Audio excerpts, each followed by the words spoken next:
Oh my goodness. The 2026 NFL draft has come to its conclusion. I'm in the Airbnb. We're still here in Pittsburgh. We'll do some final thoughts. Excuse me, my voice.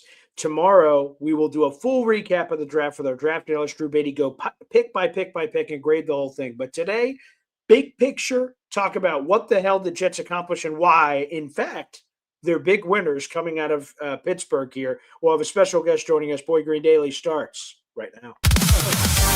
Oh my gosh, it's morphin' time. To me, talking New York Jets is my superpower. Boy Green Daily starts now. Wow! Boy Green Daily, Boy Daily, Boy Daily.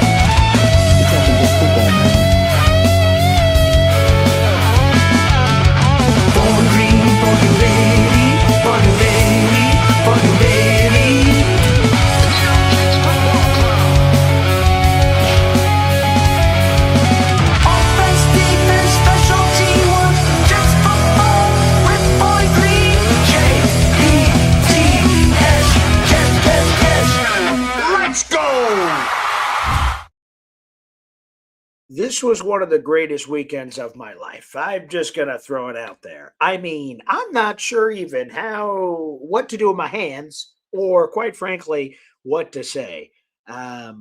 Incredible. So everybody who's new to the channel, I'm Paul Eston Jr., a.k.a. Boy Green. I'm the New York Jets digital reporter for Heavy.com. What you're watching right now is Boy Green Daily, a daily New York Jets video show, also available wherever you get your podcast. From meeting Rich Eisen yesterday, which is a whole story we'll have to tell later. Curtis Martin, the Jets, being by the draft stage, my first draft ever. The problem is that this is my first draft ever, and now every draft I'm like, oh, so this is what it's like. Oh, this is spectacular. But I do realize, hopefully, that this is such a unique experience. So we got a special guest joining us. I see there's some memberships being gifted. MFC, that's what I'm talking about, baby. Let's go. I feel like this is going to be a fun show today. Let's ride. Good Lord. I'm going to try to power through with the voice, people, and I'll get some whatever medicine I can get on the way home when I'm driving back from Pittsburgh to see if I can get back and ready for the show tomorrow morning, which is even earlier. By the way, that membership went to RealX, famous. Welcome to the Boy Green Coffee Club, another raffle ticket for MFC. And I see we have a super chat in here. So yes, thank you, MFC. It is, in fact, Boy Green's birthday, or as my brother likes to say, my brother Nick, another day closer to death. So appreciate that. Thank you very much. Yes, I am 33 today, baby. Wow. Man, I can't wait to go see my family. That'll be an amazing birthday to see my fiance and my two children. That'll be great. But thank you for saying that. This is what a birthday gift this weekend was. So we'll get more into some of that later, I'm sure. So thank you for the kind words, MFC. Appreciate that, brother. But let's bring him in. Our phenomenal guest that's been joining us through all the tentpole events of this offseason. And none bigger than we're coming off the 2026 NFL draft. So let's go to him. He's our NFL Insider extraordinaire, Matt Lombardo from Between the Hash Marks. What's up, Matt? Happy birthday, Boy G. And man, what a great birthday present for you. You get a developmental quarterback yesterday. You knock it out of the park on Thursday. And just a quick aside for people, and obviously everybody knows what you were up to during the NFL draft, but, just to give you a peek behind the curtain of my life on Thursday, it is just chaos. You're trying to juggle, breaking down pick by pick for the website. I'm getting text messages from a friendly scout in the war room who's kind enough to help me tip picks on social media. So I'm not really glancing at the TV all that often, right? So Friday comes, and there's not as much pressure on Friday. I'm not necessarily writing for Saturday morning. So I'm kind of taking notes. I'm watching it all play out. I'm sitting on my couch in my home office, and I look up, and I'm Leonardo DiCaprio from Once Upon a Time in Hollywood. Hey, it's Boy Green. I see Boy Green on the open for the ESPN broadcast. And later, hey, it's Boy Green again. You were the star of the show. Forget David Bailey, forget Kenyon Sadiq. The star of draft weekend is the birthday boy, Paul Esden Jr., Boy Green. Happy birthday, sir. I'm sure you're thrilled with how it played out. Yeah, very much so. And I thank you for saying that. And I want to make sure I say this to everyone that I hope no one thinks I'm being rude. I've received emails, text, pigeon carrier, smoke signal from everyone in the universe of pictures and video from the draft. And keep those coming. If you guys saw me there and you want to share it, I will try to get back to all of you. It's been kind of crazy here in Pittsburgh. I promise I will get back to you. So I saw, like, I just opened any social media app and and awesome. I can't wait to look at all of them. So it's still surreal. I can't believe all that happened.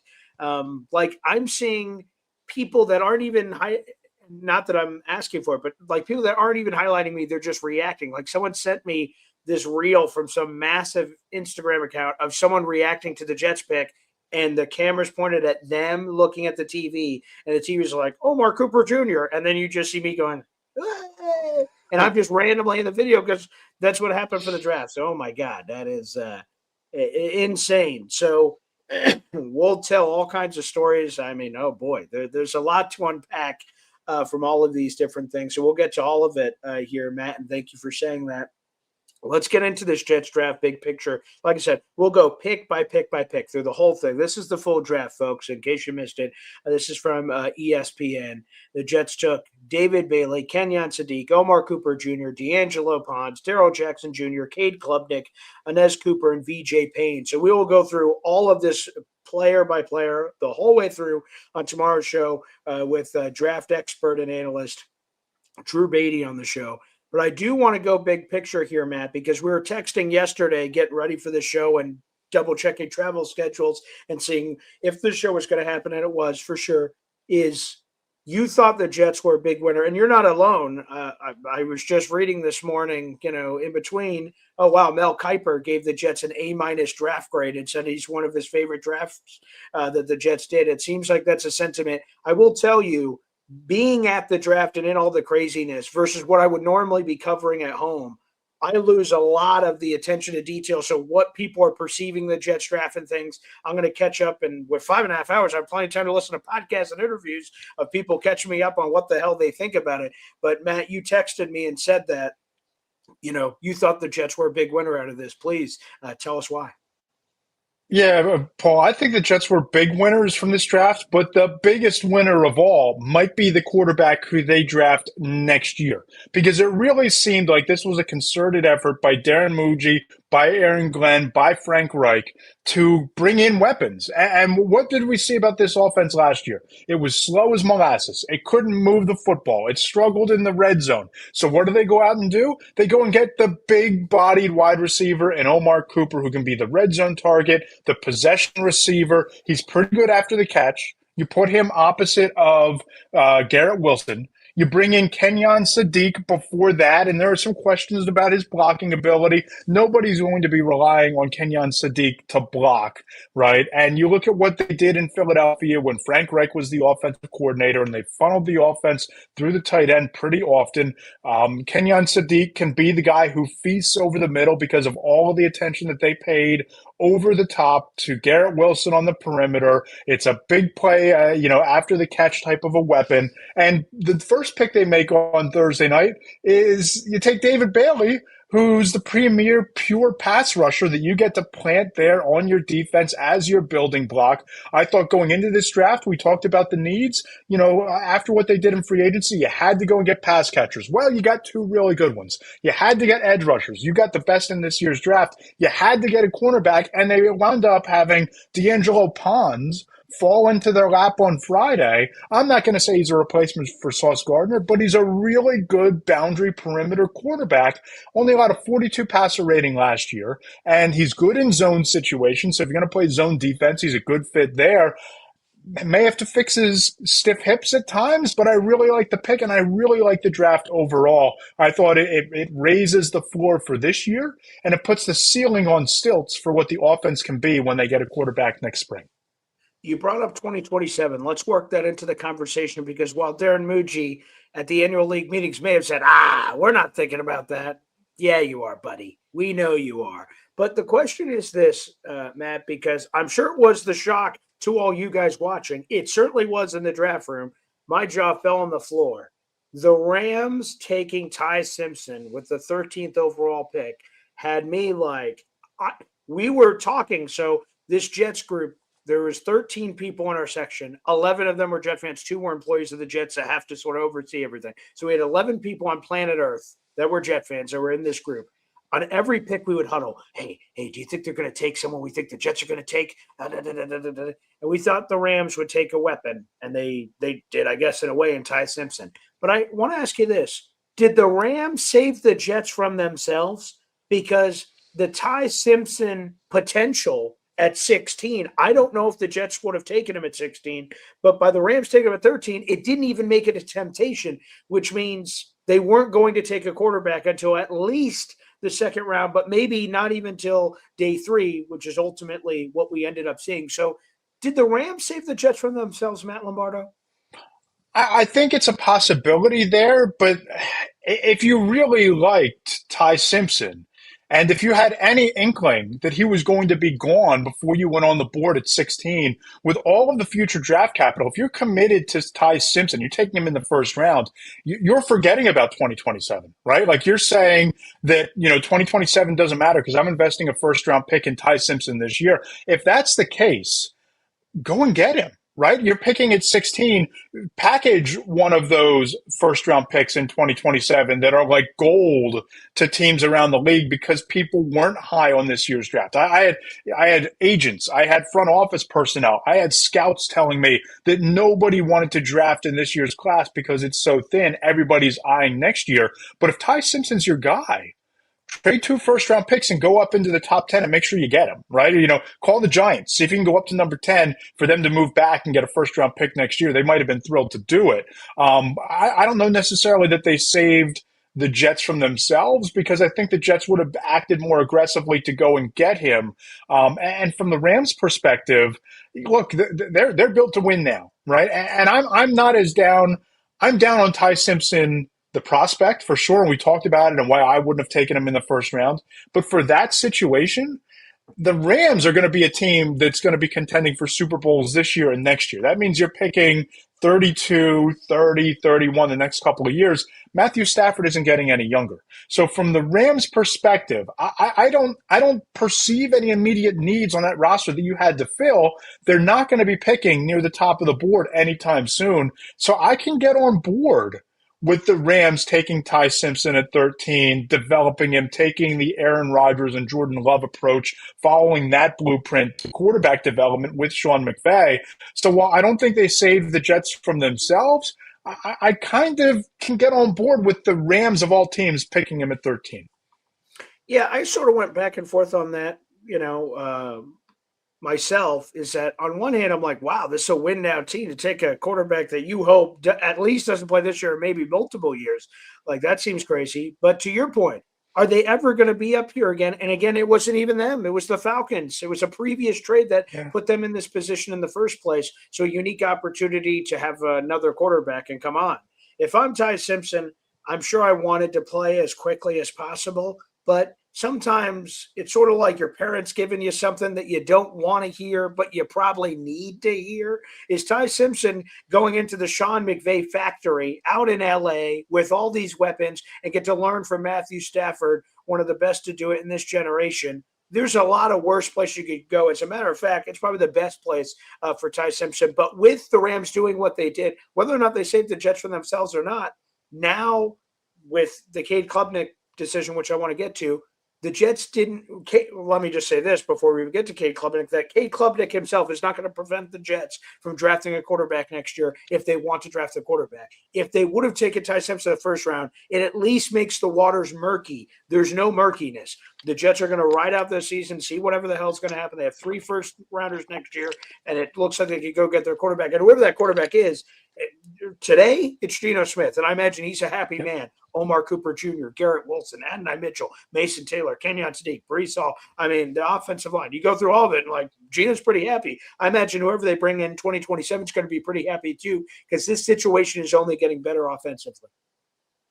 For sure. And you have 3 first-round picks next year. So even if you're sitting there and you win 7 games and you're picking 18th or whatever it is, somewhere in that range, you can still trade up. You have 3 first-round picks. If you have to have Arch Manning and you think that you can get him at number 1 and number 2, go trade 3 first-round picks and go get him. Who gives a damn, right?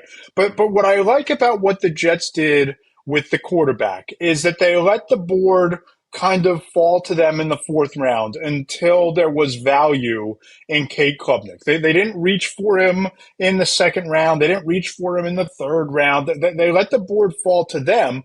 And I like the pick a lot because it creates some optionality for you. Because for as excited as everybody is about what the Jets did, and I think you have reason to be optimistic, especially long term, this is still a team on paper that has a ceiling of like 8 or 9 wins in that division, if we're being real about it, this year with Geno Smith.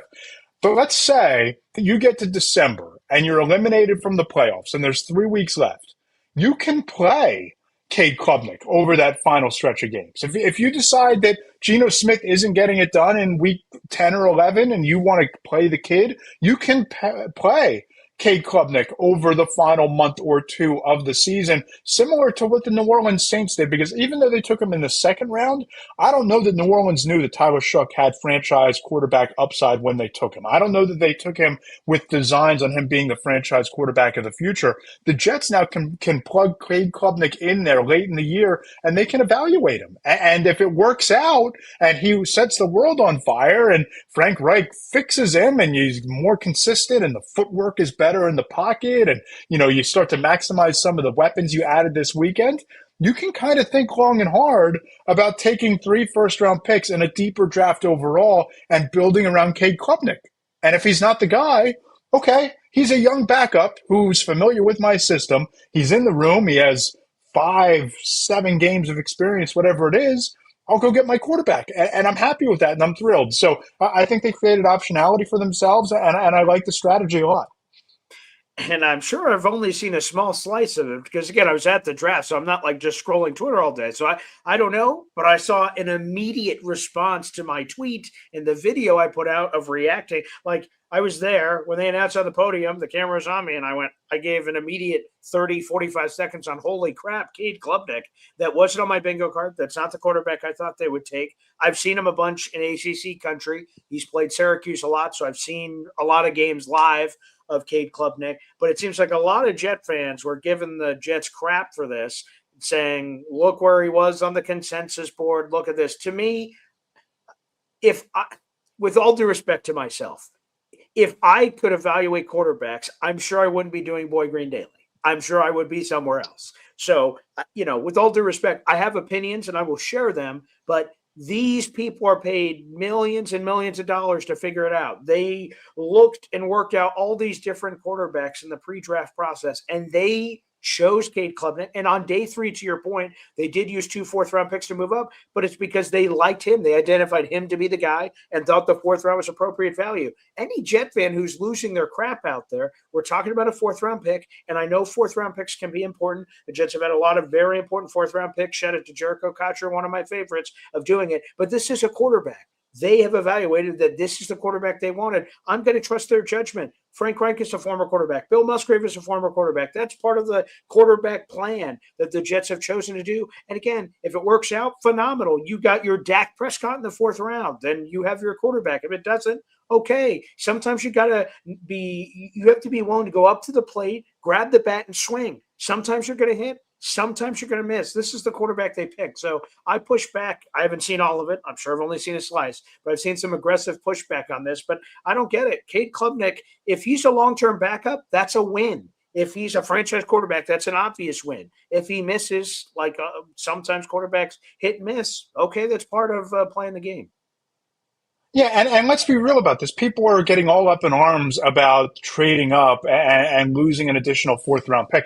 It's the 4th round in a very down draft, right? I mean, I was talking to an executive on Friday who told me that, when you look at 40 juniors who decide to go back to school because of the NIL money, that's an entire round of prospects that's just gone, right?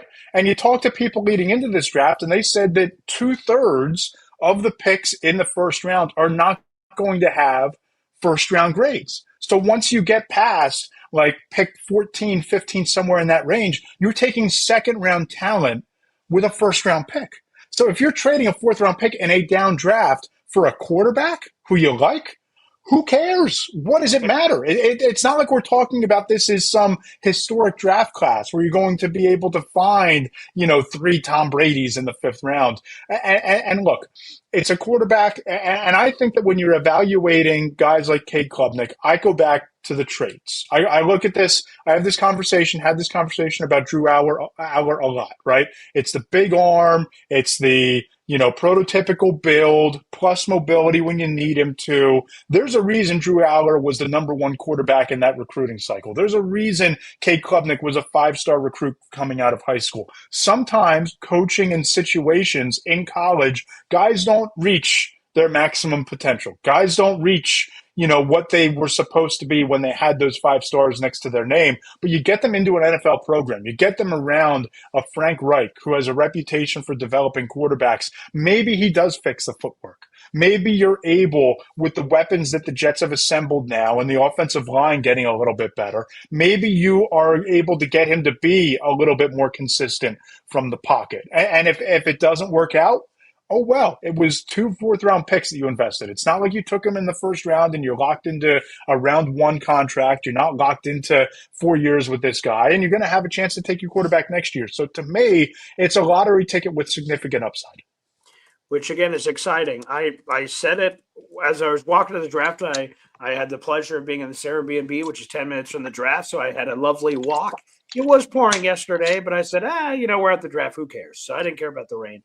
But I'm walking, and in between the rain, I had a small point of opportunity to record like 2 minutes while I'm walking to the draft, saying what I wanted the Jets to do. And one of the things I said is pick your quarterback, whoever it is. You pick it. I want a young quarterback on here. I prefer it to come in the 4th round because they had 3 4th-round picks and 2 7th-round picks when they entered the day yesterday. I said, I prefer in the 4th round, but I guess if you have to wait to the 7th, where Garrett Nussmeyer's and apparently others were hanging around out there, I said, fine, take your guy. And they took their guy. And to me, that's really exciting. I see we have several super chats in here. Let's get to some of these here on the program. Mahar Khalil with a nice super chat. Wow. Thank you, Mac. Good morning, Boy Green, Matt, and the Coffee Club. The Jets finally got fall players. GM did his job. Now it's up to AG to show he could coach up this team. I heard this yesterday from the Jets, and I'm sure every team does this. After every day of the draft, their people speak to the media and give them the insight of sort of what they're thinking and looking at to the next day. Then yesterday, obviously, we got sort of the full recap of everything. And a consistent message in each of those pressers were the Jets had a type on their dating profile. And it was apparently, to channel my Mike Singletary here, we want winners, was the 49ers old coach that he once said. And you look at the records of these guys, national champions. Obviously, they plucked from the Indiana tree a few times. They picked a lot of winners and a lot of mature players, too. They weren't afraid to do that with some of the ages of some of the players, too. They said that seemed to be a concerted effort of coming in here. And as you're trying to flip the culture, Matt, that seems like a key piece of the puzzle. Oh, no doubt about it. And you bring a lot of guys who played a lot of football. Kenyon Sadiq, Omar Cooper. These guys played a lot of football, a lot of big games in a marquee conference in the college football playoff. It's like the year that Howie Roseman took all those dudes from Georgia, right? You want to go into a program that is competing for national championships, that has that culture, especially if you're the Jets and you're trying to establish some sort of culture of any kind. And I like it. I like the big game experience factor of it. And I like the fact that, they weren't afraid to prioritize getting the weapons on offense. I really like the Kenyon Sadiq pick. I really like the Omar Cooper pick. I think that you're setting your next quarterback up for success, and you're raising the floor for the offense this season. I think when we have our game day shows that we're on Sunday mornings moving forward into the fall, I think there's going to be a lot more excitement about what this offense is this year, and looking into the crystal ball of what a Garrett Wilson, an Omar Cooper, a Kenyon Sadiq, and a Breece Hall have the chance to be next year. Yeah, for sure. So, Mac, thank you so much. We've added this to your raffle ticket totals. Whoa, mamacita, my father jumping in the mix. Wow.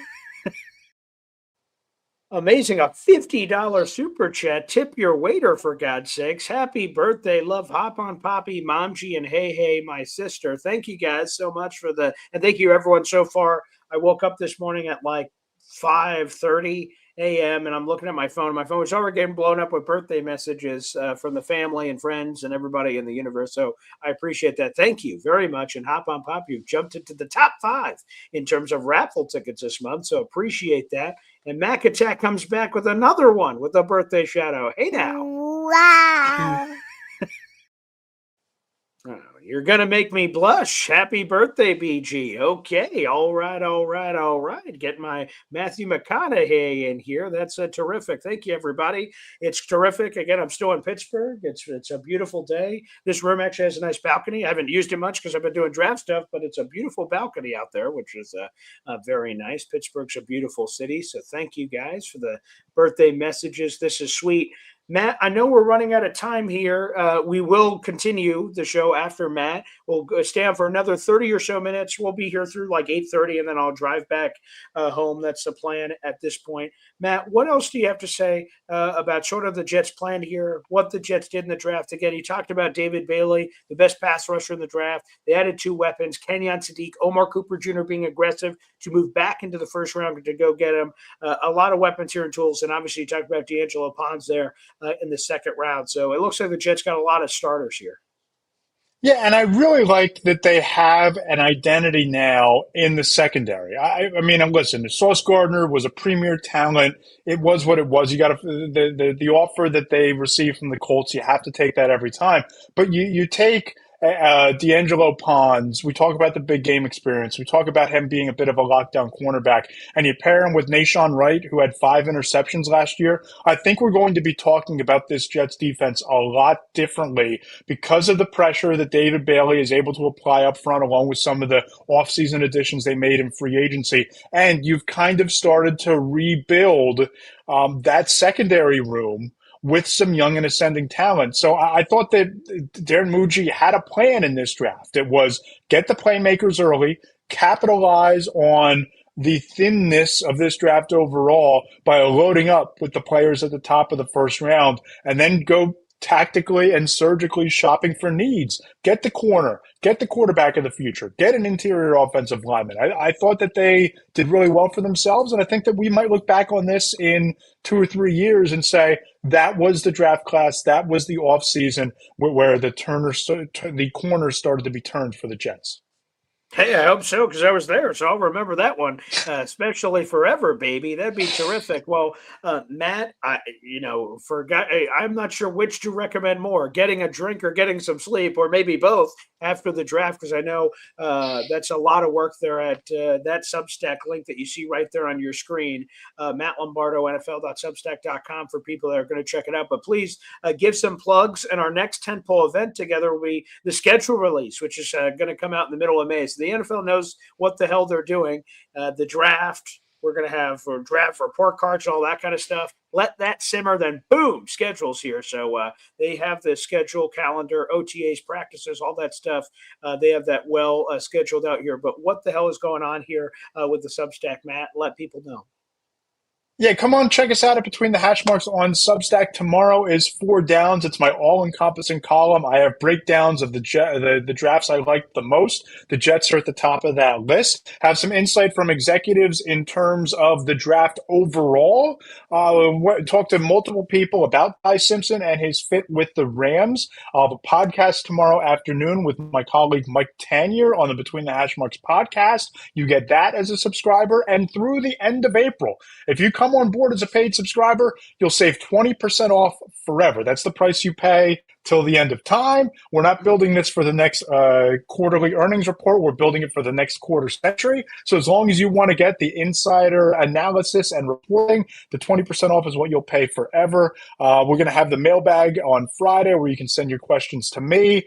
I'll get them answered by executives, agents, and scouts around the NFL, get their perspective on things. And we have a fun series that we're going to be launching in the next week or so. The 5 best players in every division and the non-quarterback from that division that an executive would choose to build his team around. We're going to kick that off later this week. I'm really looking forward to getting that off the ground. I think it's going to cause some debate. We'll have to jump back on here for the AFC East edition when that drops. Oh, baby. I can't wait for that. Matt, thank you for all your wonderful draft coverage, certainly here on the channel and your contributions, but obviously on Substack, and excited for the rest of the offseason to see what it brings. Appreciate you, Matt. Dude, have a great birthday and congrats on a great weekend for you. It looks like a hell of a time.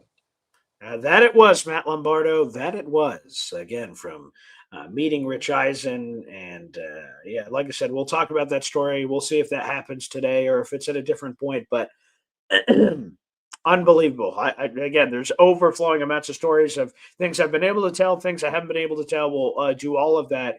I do want to give a shout out. We are 9 subscribers away from 8,600. It's been an awesome journey to see all the new subscribers have been coming on, seeing us at the draft.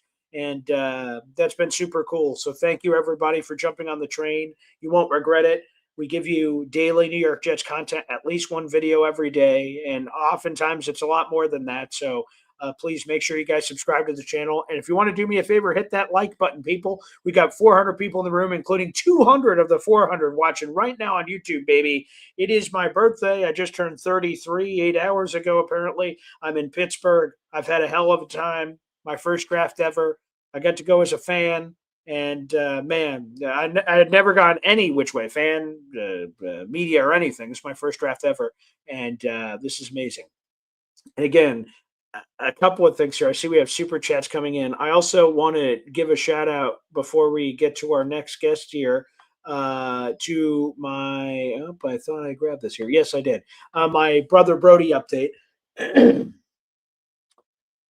Yeah, that is both for the cough and for the emotions of it. But no, for those who don't know, my brother Brody has been in ICU. He's been in a special facility trying to get him better. There's been some very troubling waters for me and my family, for my brother. But an update here from Hop on Pop, especially for audio only listeners to this podcast. We stream live on Facebook, YouTube, and Twitter, and people can rewatch it on YouTube on demand. But for the audio only listeners, the updates continue for my pop here today. Slow continued progress for Brody. He's doing better daily. Brody strong, which is amazing. So God is good. God is good, man. There's been a lot of stuff obviously going on in the last couple of weeks. So I appreciate everybody's prayers and thoughts out there in the audience, and thank you to Pop for that. And normally there's not any way to transition from very serious family stuff to other things, but that's not going to be difficult because we all knew Tank for Ty for months, and he's been in our audience. And unfortunately, Ty Simpson goes to the Rams unfortunately for Tank for Ty. I see he has now changed his name to Chubb for Club. He has a new name, which is very vivid. Thank you. My boy Ty Simpson, heartbreaks. Now Chubb for Club. Welcome, Chubb for Club, to the Boy Green Coffee Club. Appreciate you. Before we get to our guest, I see a super chat's coming in. Let's get to that here on the show. Wow. JR Jet, baby, a $5 super chat says, happy birthday, Boy Green. It was awesome seeing you representing us in Pittsburgh at this year's draft. I'm excited about what Mooj and AG are building. I'll tell you this. The first 2 days I spent with Lou B and Johnny Boy. Day 3, I was by myself. I dropped off Johnny Boy at the airport.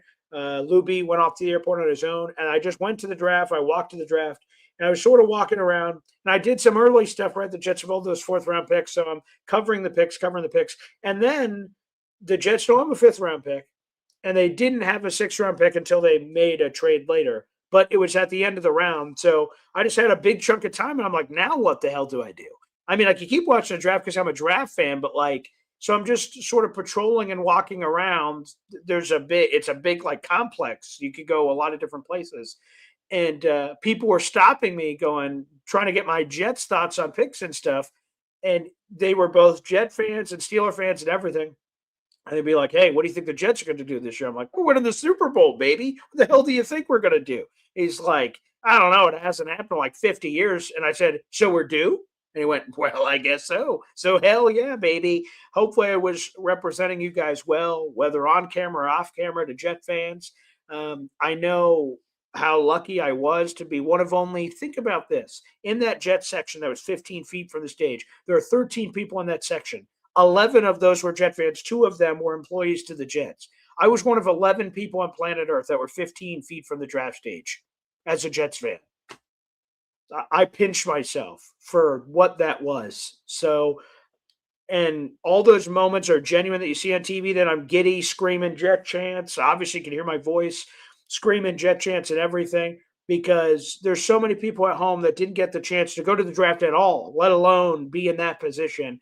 And I was hoping my enthusiasm and everything would be electric and infectious. That's what I try to do on this show. And I hope that brightens people's days. And I hope that I was doing it at the draft because I had so much fun. I was thinking of all you Jet fans when I was doing Jet Chant and what you guys would want. Like, again, when we were doing a Jet Chant with 11 people, it was millions of people out there, all that were watching the draft, chanting in their living rooms and stuff. So thank you for saying that, JR Jet. Awesome, man. And hopefully you guys did all enjoy us being at the draft, which was a lot of fun, which we appreciate. All right, folks, let's do this. Let's open up a special can here of some of the best Jets content creators in our universe that are absolutely the best. And I appreciate that, JR Jet. We're going to put this down for your raffle ticket total so far this month. So thank you very much here. Just added that in. I appreciate it. But let's do this. Let's bring in our special guys. It's a nice combo platter. 2 peas in a pod, if you will. This is Jets Worldwide. Why?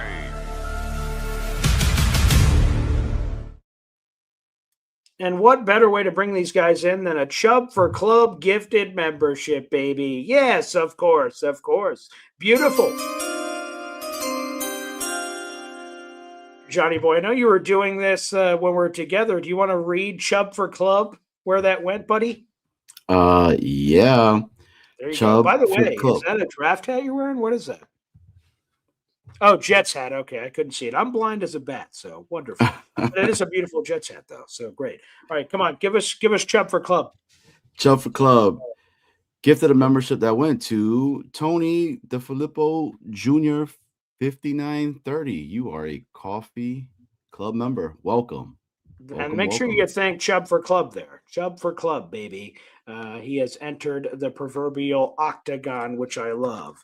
So phenomenal. Yeah, Tank for Ty got to change your name on our reward sheet now to Chubb for Club. So it's now official, and I'm sure that's an emotional moment, me punching that in right now, because now that officially erases every memory of Ty Simpson as a Jet. But boys, welcome to the show. Snowball, I can't tell you, I mean, Johnny Boy can tell you how many times we mentioned the Snowball name and that you were with us. A few times we did this, and we're walking around, and people are like, "Who is that?" I'm like, "It's Snowball, obviously, you idiot."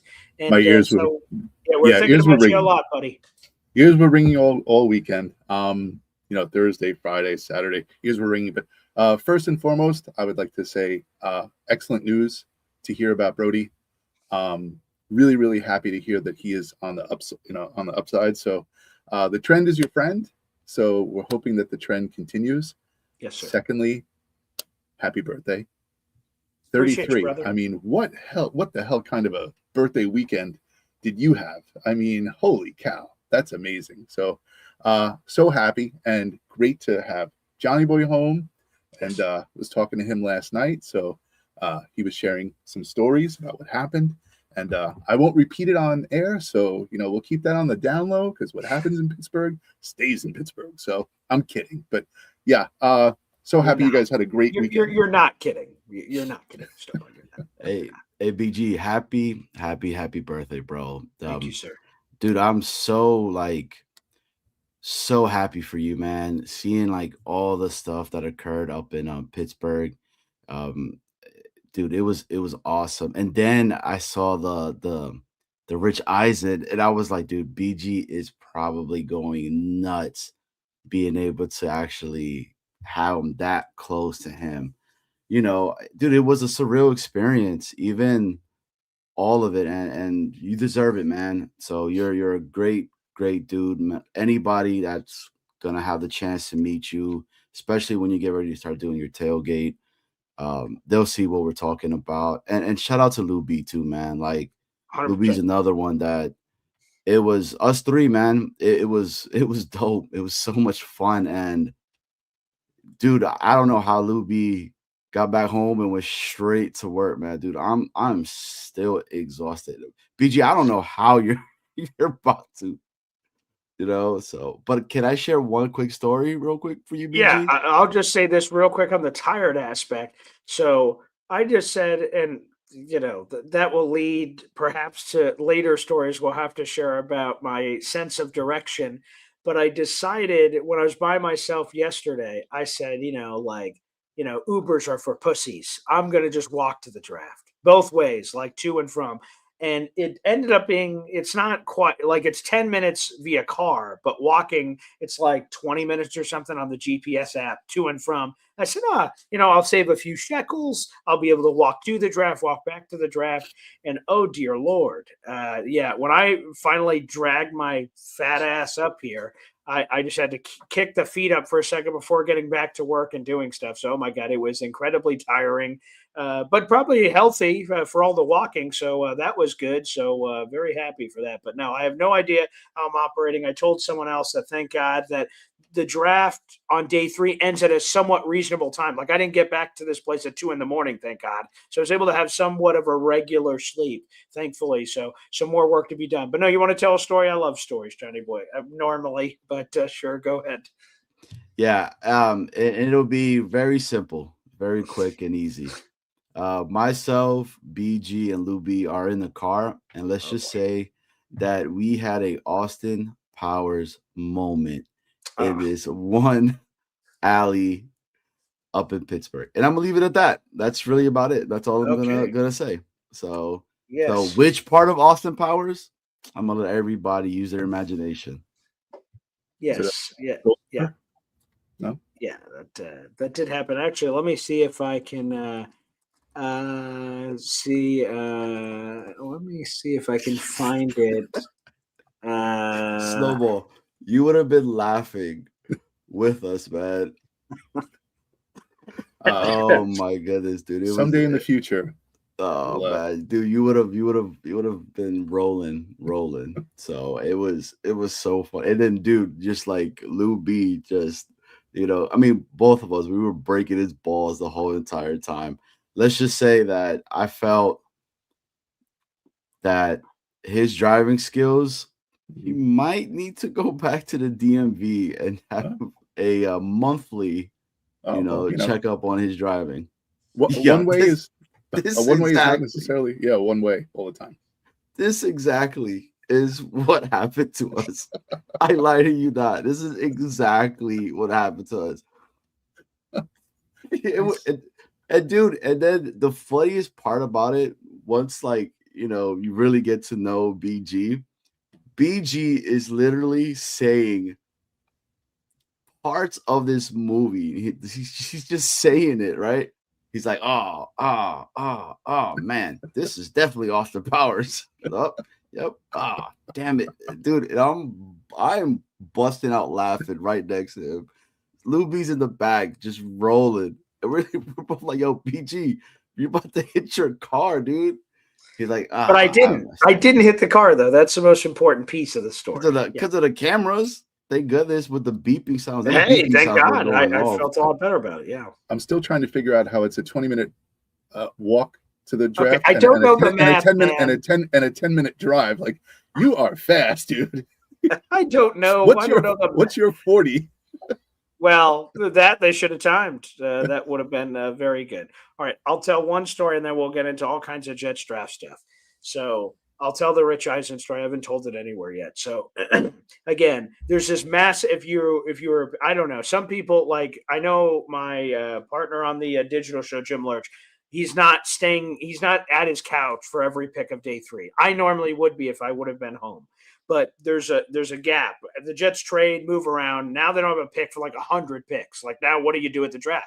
So I just at first I'm by this big screen. Johnny Boy, you were probably out there for a large part of the draft. Where I'm just out by the big screen on the left side. I didn't have the same level of access on day 3, so I just start walking around this open abyss, and I go over to where Rich Eisen, NFL Network. Pat McAfee was doing it for the first 2 days of the draft, and I don't know quite how to describe it. Like there's glass protecting them, and they're like 10 feet or something off the ground or something. So like in like this stand-up sort of studio that if we were yelling, I don't think they could hear us. Maybe they could hear us a little because there were some mics on the outside, but they're in this place, and I just lean over by the fence. There's a couple of fans over there, and I'm just watching them for the draft. Now we're watching their backs because they're pointing the other way as they're doing a TV show. And so I'm just leaning over the gate. I have no idea why I'm even over there. Like, what's going to happen? I have no idea. So I'm just waiting by the gate. And I see Rich like take off his headset. So there must be on a TV timeout or something. He turns around, and I just have like a wave with him. I guess he could read my lips. I just go like, "Hey, what's up, Rich?" He's like, "Hey, what's up, whoever the hell you are?" And I'm like, "All right." And then nothing. And then I just like start. So that random encounter happens, and then I just start walking. And I just walk to this sort of backside. And I didn't notice that this big studio thing they're in is like, I mean, I guess it had to have a door. They're not trapped in there. They have a door to go outside, and they have like their own private area that's like covered so they can get outside and do whatever, and fans won't berate them or anything. And all of a sudden I saw Rich go around this bend that would lead him to the fans at the front of the studio. I'm like, oh my God, is he about to come hang out with the fans? And I came around the bend. I said, holy shit, Rich Eisen's there. He's taking pictures with people. And I look around, there's only like 10 people here. Everyone else is looking at the draft, so no one else notices. I'm like, wow, this is crazy. And Rich takes a picture with all of us, and you see this. Here you go. Meet Rich Eisen, which was awesome.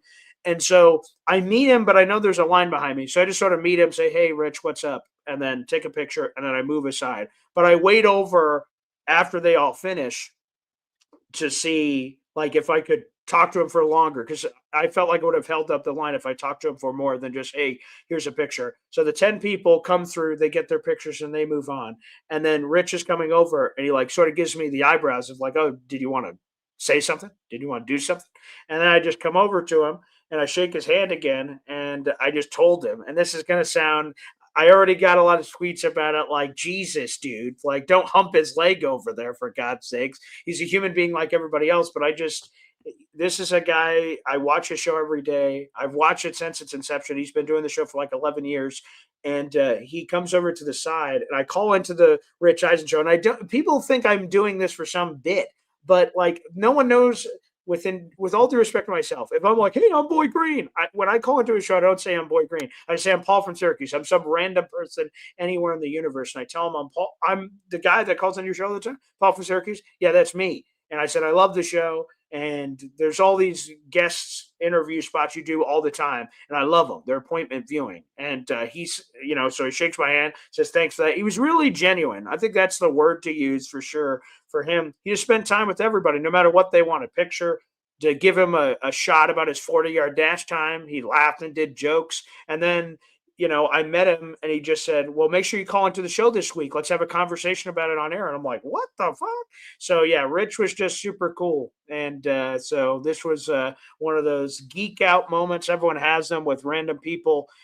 Everyone thinks about having these moments with people in their life that they hold in some high regard. And they normally tell you, and hero maybe is too strong of a word, like don't meet your heroes. That's the saying, because like they'll disappoint you, right? I know Lurch was a big fan of Tiger Woods. That's a little more difficult to sort of wrap your arms around with all the extra shit going on.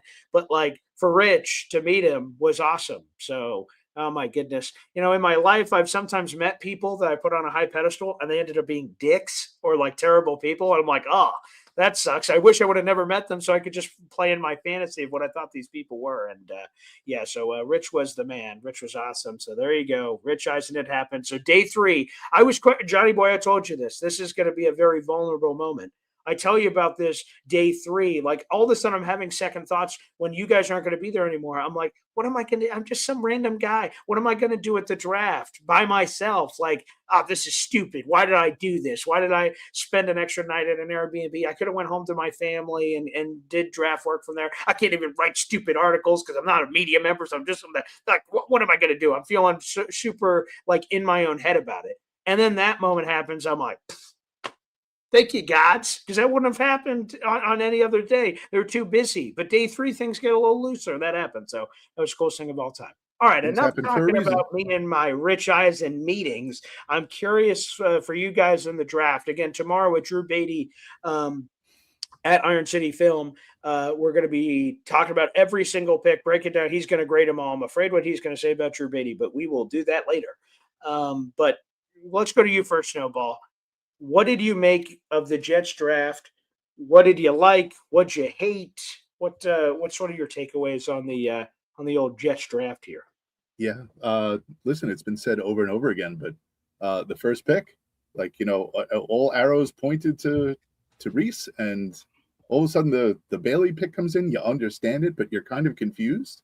So we understand why, right? We get it, immediate impact. So we get it, no upside. But like if you read Rich Samini this morning or any of those articles that I was looking at, they all kind of say check mark for the Jets at Bailey because you're getting what you needed, but kind of like that unopened present, like you don't know what it could have been. So now you're going to be able to basically compare, right? On the same field, in the same stadium, you're going to be able to see what the difference is between Bailey and Reese. So I was happy with the Bailey pick, but 16 was the head scratcher for me. That was my moment. Like I went, what? Because I was with a bunch of people. We were, I was with Neil. We were at the main event in Farmingdale, and Purple Belt Mike and Rob from Glenhead, and we were watching the draft. And you see Mekhi Lemon on the board, and we're all like, oh, well, it's going to be Lemon. Like we're all like, oh, we need wide receiver. He's there. And then they, say Kenyon Sadiq. And I was like, what? Like, what is this? And you kind of got to think, like, what are the Jets thinking? Why is this the logical move in their mind to go to Kenyon Sadiq? And are they just size queens? Do they just like the bigger people in comparison to Mekhi Lemon? So I was like, all right, let's keep going. And at that point, we thought the night was over, and we were just like, all right, nothing else is happening. I said, maybe they'll trade back in, maybe they won't. Like they've done it in the past. And we're all walking out the door, and I'm going, man, I was listening to some stuff on the way home, and by the time I got home, it was like, wow, Omar Cooper Jr. I was like, holy crap, like this is a crazy draft. So that first round was amazing. Then after that, I was out of the house all weekend. I didn't have a chance to watch anything, but I was driving through the streets of Manhattan yesterday, going to meet my daughter. So I didn't have a chance to watch any of the other stuff, but Cade Klubnik, a fair stab. I just saw something pop up on my phone that I don't know how accurate this is, but they were comparing Cade Klubnik to like Jackson Dart. Interesting. Wow. Interesting. I have not heard that. Okay. Yeah. So I don't know if I would compare Cade Klubnik to Jackson Dart, but I'm going to take a look at that later. The rest of the picks serve, needs that we had in the past. D'Angelo Pons, basically, I think Aaron Glenn has a fetish with himself, and just wanted to see himself on the field again. So, but a valuable player. Darnell Jackson. Ask Ricky New York. He's the Florida State expert. So yeah, right. He'll be able to fill you in on that. But again, a position of need.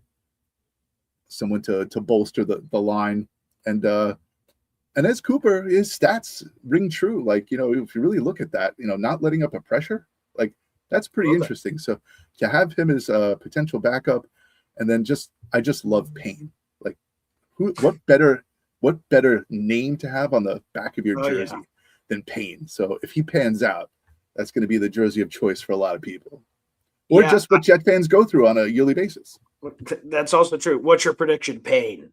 Yes, that's very apropos. I will tell you for the story for me and Lou B, right? So, when the Jets are about to make a pick, right? Let's say they obviously pick at 16. It's pick 14. I know the draft's moving fast, and like picks are going on behind the scenes, but they're trying to make it a television production. And anywho, so the cameras are coming up to us, but they're waiting. They're like, hey, you guys got like 3 minutes or something before like we're going to be actually on you. So we would all huddle and say like, so what are we going to do?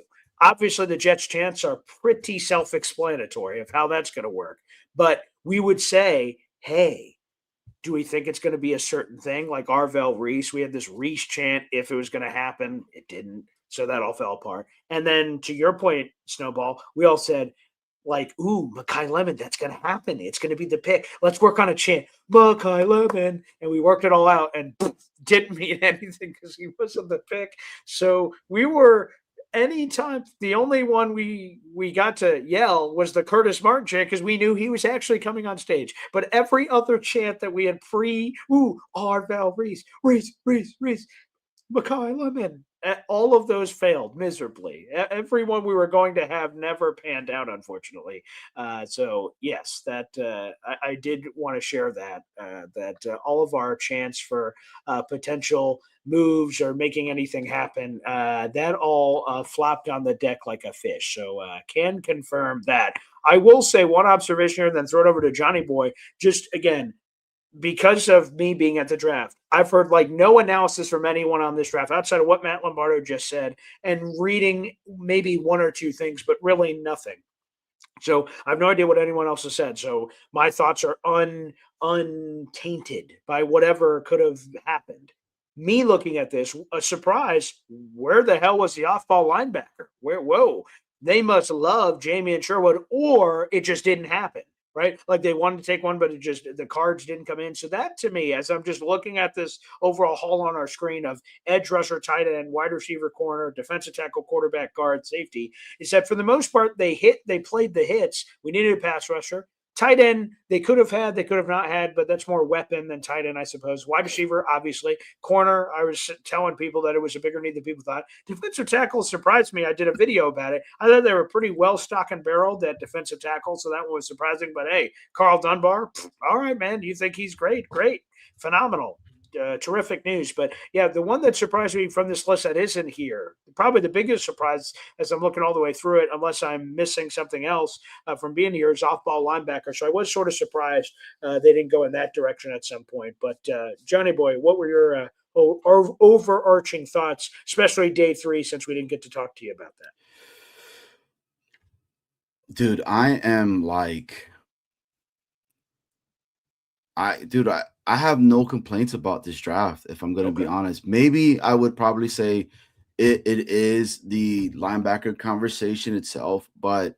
And that is true, by the way, for what Sacchetti said. So the Jets are picking at 44. So maybe this is it, right? To my point, that it wasn't like they love Jamin Sherwood. It's like they got sniped and that happened. So Mark Sacchetti, great point here, is that the Jets are picking at 44. Dolphins were at 43.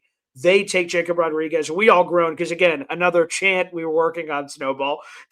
Rodriguez, Jacob. That's another one that flopped. That didn't happen. So we should just never pre-plan a chant ever again about a player because we were like 0 for 20 every time we thought to do that. Just stick with the Jets but chant. Yeah, apparently. And so we thought we were going to go Rodriguez. And I think the Jets thought they were going to go Rodriguez because immediately you see them trade back from 44 to 50. I think that was to give them more time. Like, crap. That's the guy we wanted. That's who we were going to take. You know what? Let's just move back and regroup. Maybe Darren Muji was right. He said there were 7 or 8 players we loved. We moved back. And maybe that's true. Or maybe it's the Jacob Rodriguez thing and there. So maybe that would have been the linebacker and then that gets filled. So just to jump in on that, Johnny Boy, that was one that a lot of people speculated on that the Jets really wanted and we got sniped by a division rival. Yeah, I mean, you guys knew I wanted Rodriguez. I was saying that forever and a day. You're going to give him your poncho. Yeah. So that was my whole entire thing of wanting to be there. Is we got there, I wanted to take that off and put it on him, and him rocking that. But hey, didn't happen. But it is what it is. And he wasn't at the draft either, I guess. So you would have had to do it virtually for Jacob. But that's right. But I mean, look, dude, the Jackson Jr. pickup. That dude is a massive individual. I couldn't believe that dude is like over 300 and something pounds, 6'5", and he still moves really well. Definitely going to be a developmental individual, but I feel like, with Dunbar and what he potentially can do, I mean, dude, this could be another one. But I thought the biggest steal in the draft other than Omar, Yeah. was the VJ Payne one. Because that's Mhm. something that we kept talking about on our walk back with all of us. And we were like, safety, and I completely forgot that Payne was there because I was talking about Kilgore, the kid from USC, Yeah. and somebody else. And just to make sure we clarify what Johnny Boy is saying, so day 2 is over. Johnny Boy, and Lou B are walking back after the draft and just recapping things. And what do we want in day 3? And they were talking about taking a safety on day 3. And one of the names that were said about potentially in the 4th round of the beginning of the draft, in terms of beginning of the draft of day 3, was VJ Payne. That was a name that Lou B, when we were all sitting in the inner circle, and he was bringing up the best available. BG, what do you think? This guy, pointing to random guys on the ESPN list, and he pointed at VJ Payne. So shout out to Lou B. That was a name he pointed at. We get him in the 7th round with our Mr. Irrelevant pick of 228 overall. Yeah, to your point, Johnny, crazy value there. Yeah. Yeah. So and the measurables with this guy too. He's another big safety as well. So, um, uh, dude, this draft, dude, it was amazing seeing them work the way they did. Now, the head scratcher for me, I would probably say, is the Cade Klubnik, not because of the player, but because of what they gave up. I think he probably would have been there still, but dude, at the end of the day, man, it's a 4th rounder. You're throwing a shot at a kid that was a highly recruited individual when he was coming out of high school. He's played in Clemson entirety of his career over there. So, like, for me, it's, can they develop them? Look, Seth Ryan went to Clemson, probably had ties to this kid and had a lot more insight onto it. So I think that factored into the decision of him coming to the Jets. And then you heard the conversation, I don't know if you guys have, but with Frank talking about how highly he thinks of Klubnik and everything. So the hope is, right, that he becomes a really good backup for us, but can also become maybe a franchise quarterback, and that's what we have. I don't know, but it is what it is. Like, we got weapons, and I came into this draft and everybody knew I wanted offense. I wanted offense because I wanted to bolster up this offense, and that's exactly what they did. Dude, I was giddy over the Sadiq pick. Let's go. Let's give a shout out to Fastest Food Reviews, aka Chef Kevin Gilbert, who sends in a $5 super chat. Wow. Happy birthday, BG, and good morning, Jets worldwide. Wide. All one word. Subscribe on YouTube. We have 500 people now in the room. That'd be lovely. Also, guys, make sure you guys like the video. That's free to do. We have 170 of the 500 are watching on YouTube right now. So again, guys, like that video. It is free to do. It is the free way to get this Jet show in front of other fans in the universe. It'll organically get them in front of it. We only have 76 likes, but we have over 100 more of people than that in the room. I don't know. I'll double check the math with Snowball in a second to make sure there. But people, come on now. Let's freaking go. Let's see if we could get over 8,600. We are 9 people away from getting over 8,600 subscribers on the channel. So let's push it over the goal line here. But back to Chef Kevin Gilbert Super Chat here. Great job of the NFL draft coverage. Y'all rocked it. I know my dude, Johnny Boy, loved the Sadiq pick. Brody Strong, and let's go Jets. Sadiq the freak, huh, Johnny? Oh yeah, dude. I haven't put out the video yet, but Oh. I'm there in the pit. So again, everybody that was watching, so there's like 3 sections to the pit, right? So there's the one section where I was behind the gates than the other day, right? Then there's the section in front of me where it's for family members and friends of the prospects, and then it's the inner circle, right? So I'm in the family and friends part in the 1st round, and then I have BG and Lou B. Shout out to Mikey Hulk Hands. Oh, I yeah, that mean, was cool to meet him. He's an awesome dude. dude, to everybody that was in Boba Jet. Boba Jet was my guy when we were there together. We were, brothers in arms holding it down for the green and white. Shout out to Boba. So I'm recording that they're about to get ready to draft. Mhm. I'm not thinking it's Sadiq. I want Sadiq because I still he's still there, but I'm like, they're probably gonna get Lemon. And I'm like, all right, cool, it's gonna be something neat. And then they say, Kenyon Sadiq. And I go ape crap on the video. And I can't wait to see this. That's great. in the background, they're recording Boba Jet. And Boba Jet is literally with his giant belt that's super heavy, by the way, going like this right in the background of me. It is awesome. I was so excited, man. Dude, if they could use both Mason Taylor and him and use these dynamic type of schemes, it's going to be a problem. Plus, Geno Smith loves using his tight ends. I cannot wait. I keep going back. I keep saying it. Vernon Davis, Delanie Walker, Aaron Hernandez, Rob Gronkowski. Just think of that, and the potential of being able to utilize those two types of players in a role the way those guys were used.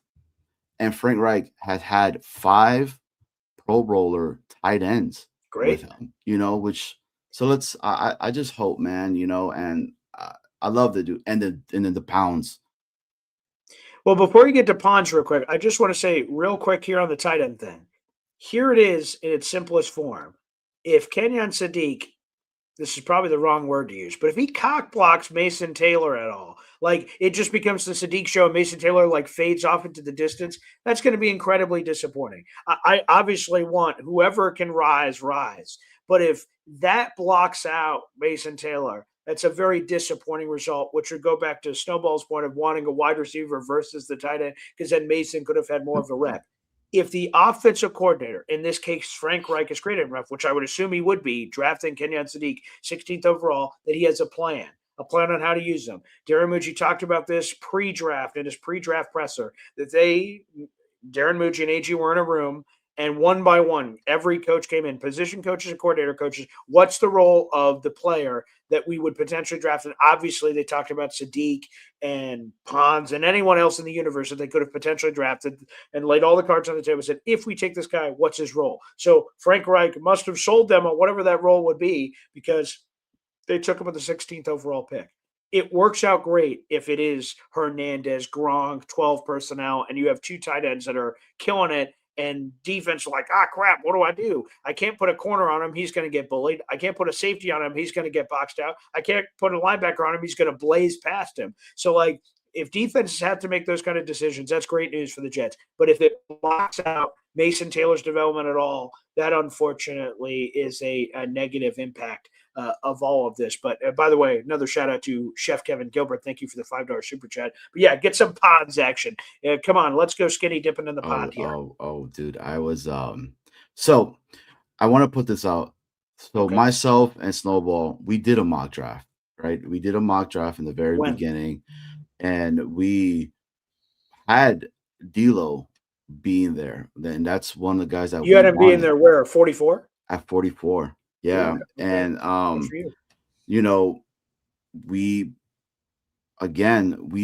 both liked him a lot. We just saw the intensity that kid plays, and it's like, credits to Snowball. Snowball was like, dude, it's like Aaron Glenn all over again. The way this kid plays, just plays with an intensity, that knack for the ball, just to be there. The insight that he knows his position very well.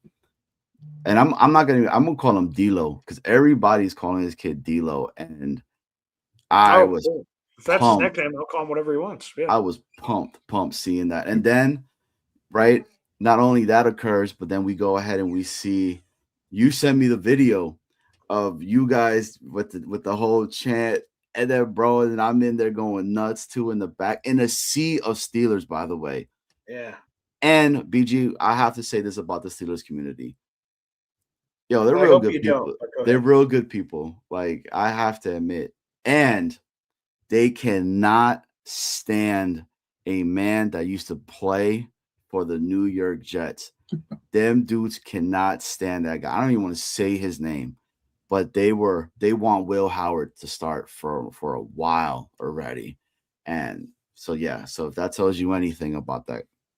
But yeah, I'm happy with the draft. I think they did really well. They had a lot of picks. Again, what were you expecting, right? And to hear what Matt said, 9 wins, and that's exactly what I said, because I say it all the time. I want a winning season.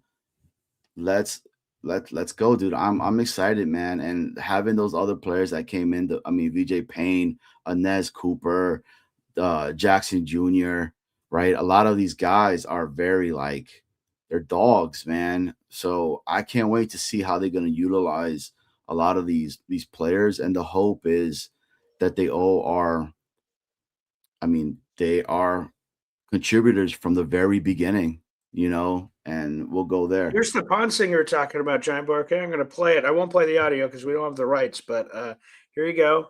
Okay, there's us losing it after D'Angelo Pons was picking. Look where their camera cuts next. Out there in the audience, Johnny Boy with that hat.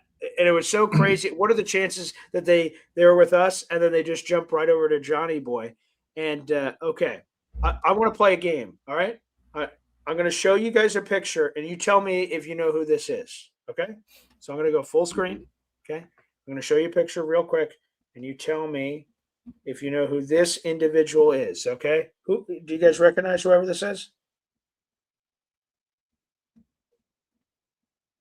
Some guy named Crush.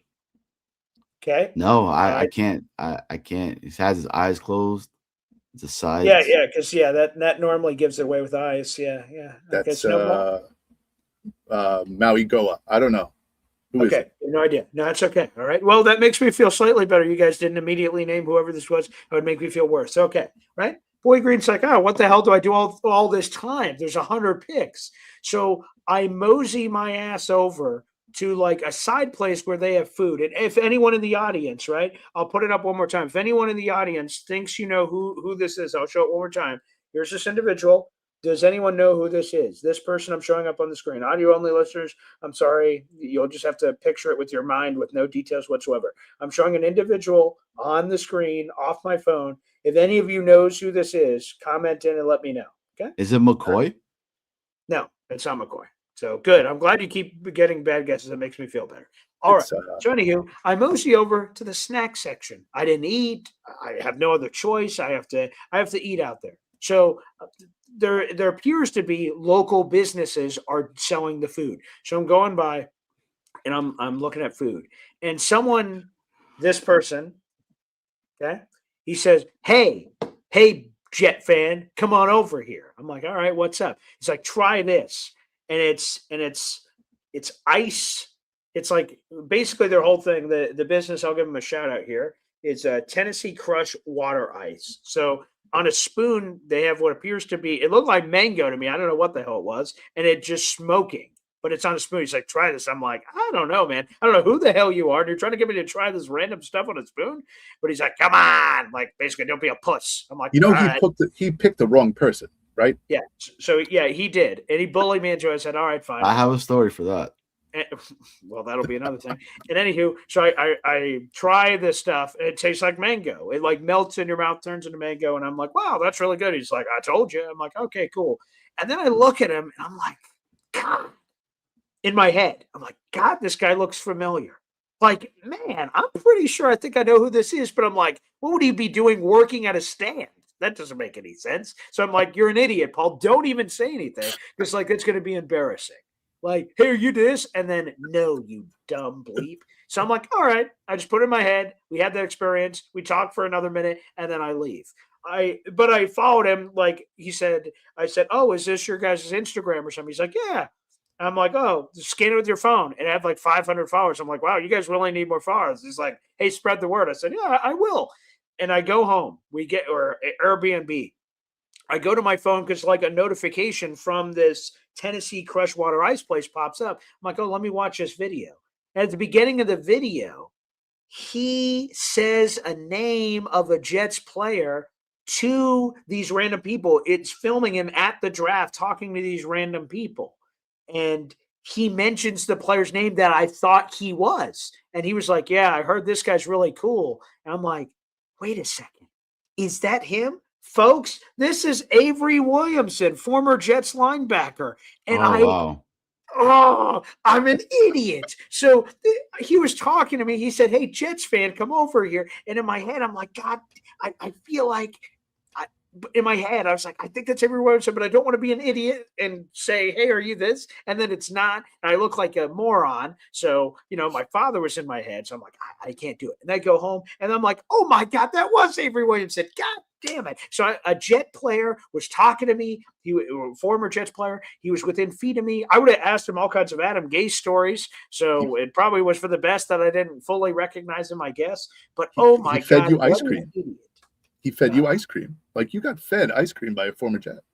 I did. And what an idiot. I DM'd him and said, I'm so sorry. That's incredibly embarrassing. I said, I didn't want to say anything, but yeah. So yes, this is 100% him. It's Avery Williamson. But what I did was I played the same game. So like once he like sort of played the game, he was like goofing around with fans that they didn't know who he was. And then eventually he said, I'm Avery Williamson. I went, oh my God. And they had this whole video. I'm like, son of a. So I said, okay, let me try someone else. So my fiance, she doesn't know football. I screenshotted this and said, hey, okay, you see this person? She's like, all right. And I screenshotted Avery Williamson, the Jet player, because here is him on the Jets, right? Here's what he used to look like on the Jets. And I said, I couldn't get a perfect picture because he didn't have his hair tied back then. But I said, hey, are these two people the same? She said, maybe. And I'm like, okay, so it makes me feel a little bit better. She didn't obviously go, yes, they're very clearly the same person. So here you go, embarrassing Jet story. So there you go, Avery Williamson out there in the audience. If you're watching the show, and I'll send this over to you. Like, God dang it, I'm such a moron. Hey, I I liked Avery a lot, bro. I did. I enjoyed him on the Jets. That dude was wanting to stay with the Jets so much, man. Like he embodied the green and white. I remember all like that. He was the guy that was in the subway in the uniform. I don't know if you ever remember that picture. I do, 100%. I mean, I could probably find it too. Going to the games and stuff like that. So they must believe a lot in Demario Davis as a coach in the linebacker position, because not going linebacker was a head scratcher for me. So I'm kind of fill air as you search for this picture of Avery Williamson in the subway. But listen, I was just looking through the amount of linebackers that we have on the team. I mean, Demario Davis, Kingsley Enagbari is listed as a linebacker.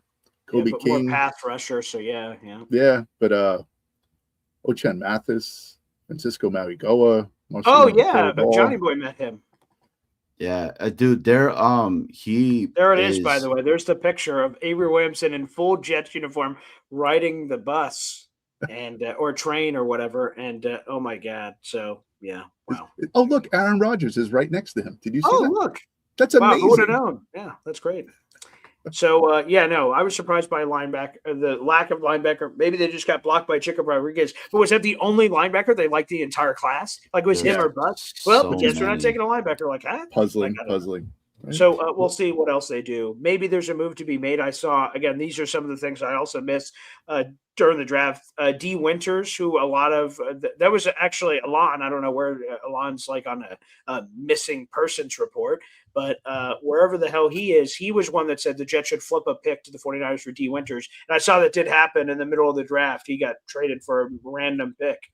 So maybe there's a way to get a veteran or something in here. We'll see. I'm going to fill you in on a secret. Chubb for club. Yeah. Is Allen. So. Oh, okay. That makes sense. Yeah. Okay. Because when he appeared and when Alon appeared, like I've never seen them in the same room. Exactly. Yep. I think there's something to it. Switcheroo. So there you go. I mean, boys, this was crazy. Again, I wish you could have been there, Snowball. That would have been awesome. But Washington, D.C., the nation's capital, it's their telling you, next year we'll have 3 firsts for the second straight year, it looks like. So that would be fun. It would be fun to be at. But again, I messaged in the chat to you guys on the side. That's such a huge bad time for me at school. So once I retire, I told you 5 years, right? It was with Johnny Boy and Chef Kev. 5 years.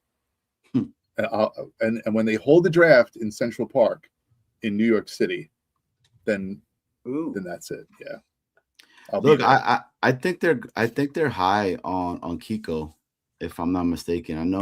Guys, Avery Williamson just DM me right now. Oh boy, here it is. Let's get the exclusive. This just happened seconds You're an ago. idiot. How did you not know it was me? Yeah, that. So he. Dude, you gotta send him this clip right now. He's watching the I show am right 100% now. going to send him this clip. So here's what I told him. He just responded seconds ago. I sent it to him yesterday. I knew it. We ran into each other today at the stand, and I had this crazy reaction. So I don't know. He had a guy with him that was filming, but I didn't think anything of it. Like, I just thought they were filming people trying this stuff. They could use it as a cheap marketing ploy. Like, someone tries to, "Whoa, this is great," and they're like, "Cool, we'll put it on the website or so." So I thought nothing of it, like that he was more than what he appeared to be selling the stuff. So I said, but when because I tried it, and this part won't surprise people. I'm like, I don't know, and he's like, come on, and I'm like, I don't really try just random stuff. I sort of eat what I eat. But thanks. And he went like, come on. I'm like, fine, I'll do it. And that is so true, by the way. Which Johnny Boy will have another story for. But I'm like, fine. And I put it in my mouth and I try it, and I'm like, what? I said something like, what the flying who? Like, it's like it was smoking. So it was sort of a weird feel in the mouth. And then he just laughed at that bizarre reaction. Like, I've never heard that before with someone trying our stuff. Because he asked, so I try it, and then someone else coming over like, oh, what is this smoking spoon thing? And they're like, ask him. And I'm like, what the flying who? And he's like, oh, never mind, don't ask him. I was like, no, it's good. I just was surprised. But anywho, so I said, I knew it last night. Like, once I found out, I'm like, bastard, I knew it. I said, we ran into each other today at the stand. I was the one who had that crazy response. In my head, is that Avery Williamson? But I convinced myself out of it because I said, why the hell would it be working at a stand, with all due respect? And I said, I'm so sorry. It's like, it's my business. It was a pleasure meeting you. And now he's just asking all kinds of other stuff. But I will definitely send him the clip. But that is so funny. While we're talking about it, he happens to, like, I don't think he's watching the show right now, but he randomly DMs me while the show's going on. New sponsor of the show. Hit him up. Oh, right now. Yeah, hit him. Yeah, get him. Get him. Want to sponsor the show? We will awesome. get you. Let me send him the clip, and then we'll see if he sponsors it. So that's it. That's amazing. Oh my God. I can't believe that just happened literally live right now. And the only reason I would have forgotten the story, but like in my photos, when I was trying to find the thing for Johnny Boy, I saw the picture of Avery Williamson that I was showing my fiance last night. I'm like, can you believe that I'm an idiot? And she probably said yes. And then boop, boop, boop, that all that just happened together is unbelievable timing. So there you go, folks. There's an exclusive. That is that's nuts. That's nuts. BG, I would like to say happy birthday. Thank you. Dude, this was awesome experience to have that with you and with Lou B, and being able to have your birthday weekend be such an experience that you're never going to forget. Yeah. And like I told you when we were in there, man, I said everything happens for a reason, bro. And I was like, just go enjoy yourself. Mm-hmm. Just check it out, man. You never know. And look what happened too, So, because remember, I was like, dude, it's going to rain. So just, and maybe that helped out too, not being so packed. Yeah, maybe as well. But dude, you got a lot of great memories from there, and a lot of stuff that we will always talk about, especially when this man tells you that he is a creature of habit. He is definitely that. This man goes to Promenti Brothers and orders a burger with nothing on it and an egg. That was it. And bacon. There's some bacon. And bacon. Yes, that's right. And bacon on there. And I'm over here ordering. I'm like, hey, what's your guys' like local, like that you guys are known and he for asked like 12 times. So he said like, hey, do you guys like have a special here? And then the lovely bartender is like, yeah, the Promenti Brothers sandwich. And he's like, yeah. But what's the special one that's, that you would recommend? And she was like, it's your choice, buddy. Like, Jesus, I don't know. Like there's 12 Promenti Brothers sandwiches. Pick one. And then eventually peer pressure, and she said, fine. It was the Capone. Is that what it was? The Capone. Yeah. How the hell did I remember that? See, that's why they pay me the proverbial big bucks. Okay, proverbial being the key word in that statement, but nonetheless, yeah, get the component. They bring this thing over. I'm like, what the hell? It's just, and you saw it on the Jets. Hopefully the Jets World Wide channel. It was definitely on mine, the before and after pictures. But like this sandwich was like this. They put freaking coleslaw, fries, meat, cheese. I mean, this thing was like this. And okay, I haven't told this story yet, right? So we go to the Primanti brothers' place, and he orders that sandwich, and it's massive. Like you can't possibly fit that in your mouth. So we turn over to the bartender, okay? And she says, what I recommend is you sort of smush down the sandwich and then eat it.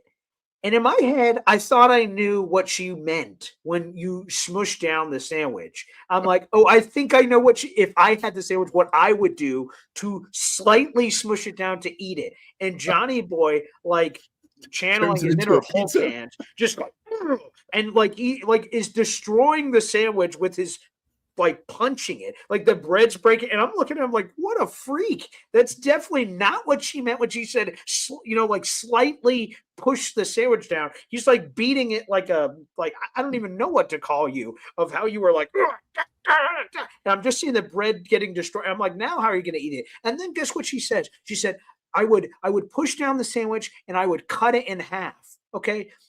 Now, before we say anything, Snowball, okay, I'm going to draw it on the screen. The sandwich is this, okay? It's more rectangle, okay? How do you think, if someone asked you to slice a sandwich in half, how do you think you would cut that sandwich? Yeah. Would you cut it like this or like this? You cut it on the short side, of course. Which is what? So how would you cut it? Show me. So if it's rectangular like this, you would cut it that way. Yes. This idiot, Johnny Boy, you're talking to me about stories. He cuts it like this, and he has two slivers. I'm like, what are you doing? She definitely didn't mean that for I couldn't, when he started to do it, I'm like, what is he doing? I didn't say it audibly. I'm just looking at him confused. I understand his logic, though. I understand his logic because two slivers? Because then it creates a very small area for you to. You could just eat it like a piece of. But it's sloppy. Now, like, you can't, like, half. I have a half of a sandwich. You don't care. You don't care. He does it, right? You're like, whoa.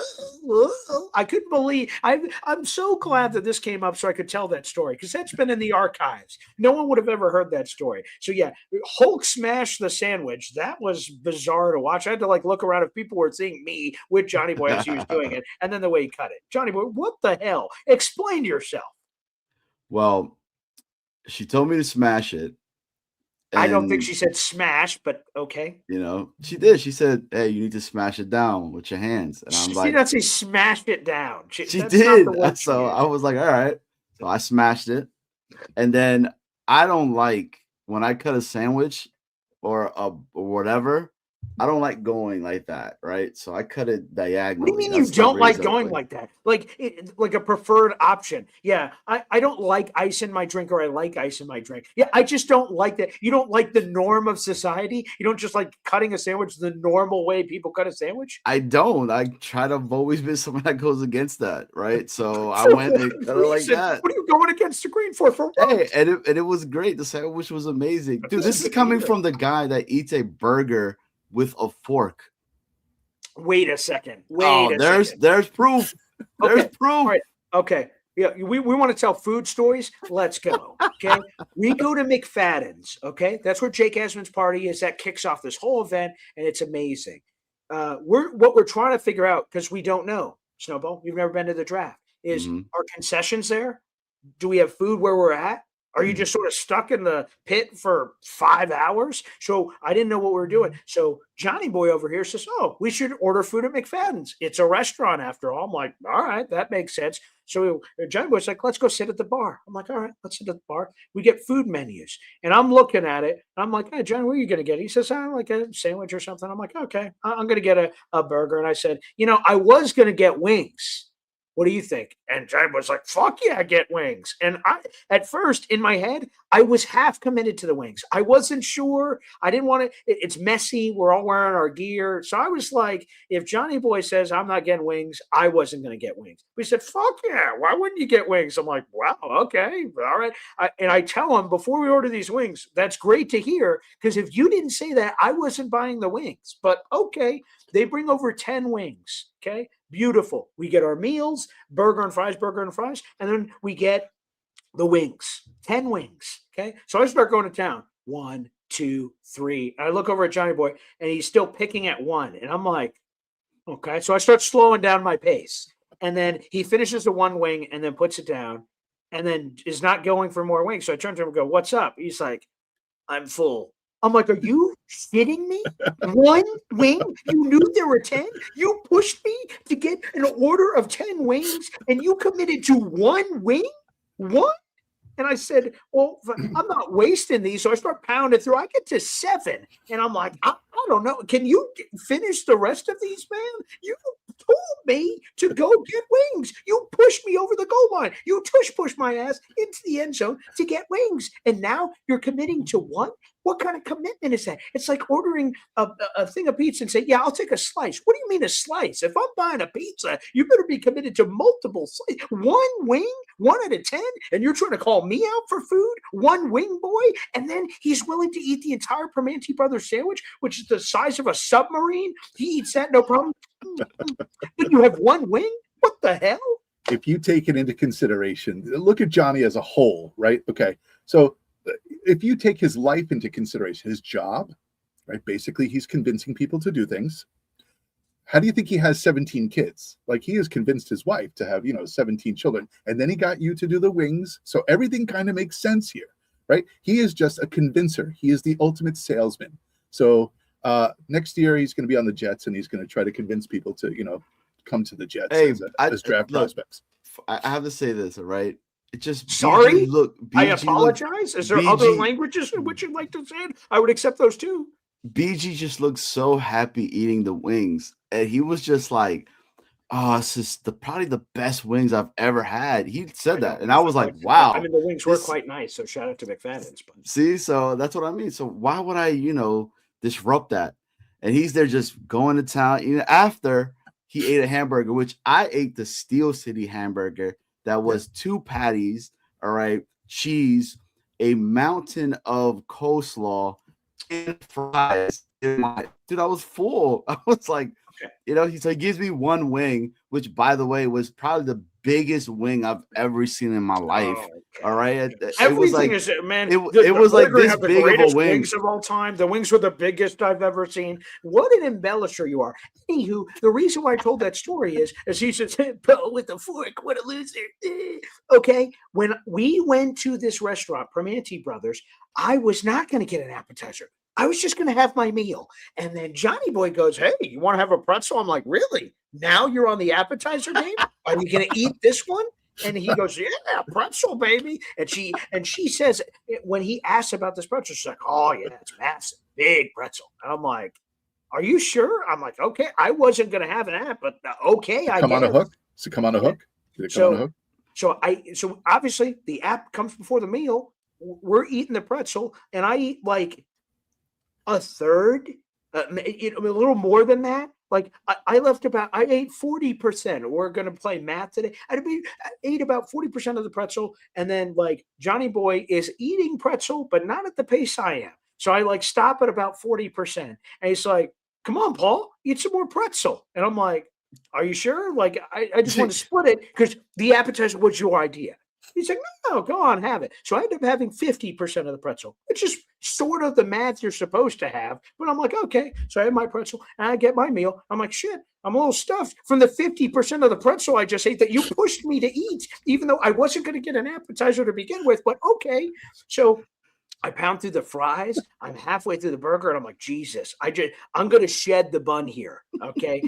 Like if I'm going to finish this thing and have any shot, I'm going to shed the bun and just start eating the burger. And he starts going, "Oh, burger with a fork." And I'm like, "Are you fucking kidding me, buddy? Now I'm getting fucking chastised for gosh darn food over here for all this." So, oh my God. Yeah. We could have an entire food podcast from Pittsburgh, for God's sake. Just writing down that you have a appetizer button that gets you going. So it does. It really unbelievable. I don't understand. I get the wings. He doesn't commit. He gets the pretzel. All of a sudden, he's all committed. Yeah, let's get some pretzel. So I now know I now know, okay, because I'd never been with Johnny Boy one-on-one, and we even mentioned that as I was driving off of the airport. I'm like, you know what? I've never just hung out with you. I was with Snowball or a bunch of Jet fans. I've never just been with you. And now I've learned so much, both good and bad and more bad. I've learned a lot about staying in a hotel room with Johnny Boy. A lot of things. A lot of things.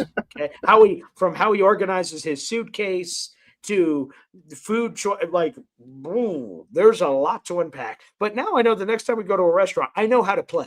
I've learned the playbook. Okay. I have some game experience here. So I know what that's going to look like. So, Johnny Boy, thank you for that riveting food experience. Thank you. Hey, it was dude, there's so many stories that we have. It was such a fun time. Dude, like even towards the end of it, right? So he gets me to the airport.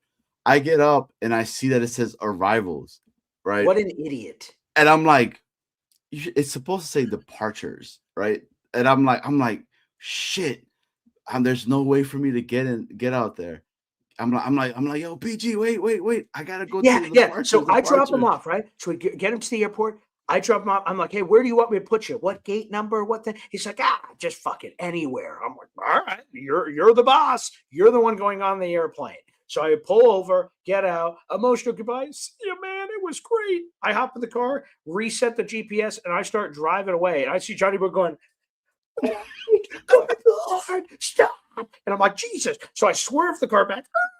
I come over. He's like, dude, this is arrivals. I'm departuring, man. And in my head, I'm like, I don't think that makes sense. I think they come out of the same place, but okay. So Johnny Boy gets his ass in a suitcase back in the car. We're about to drive away. Johnny Boy's like, oh, I'll ask the police officer man, Mr. Police Officer man.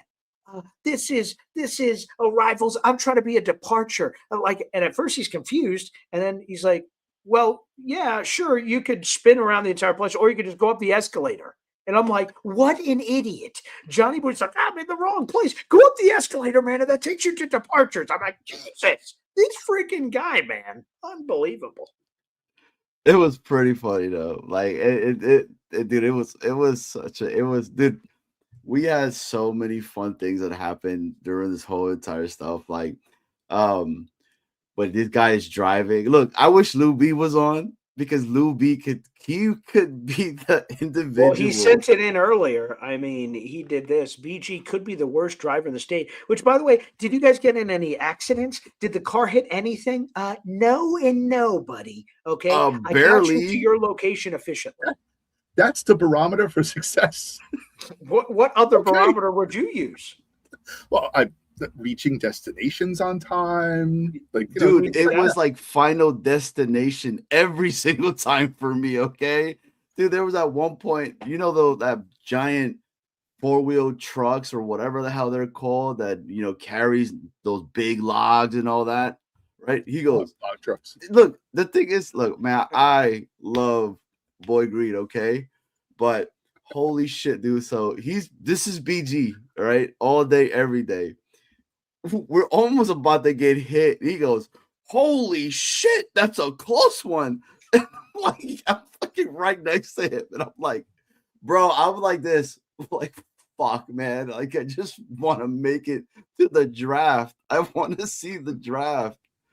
It was such a fun time, okay, man. I will tell this one story. You guys would know nothing about this because you weren't in the car. So it's me, Tatiana, and my 2 children in the car. The closest call I've ever had of I have been in accidents before, but this was the closest one where it would have probably killed us all. Is you know how you have to slow down for like the easy passes things?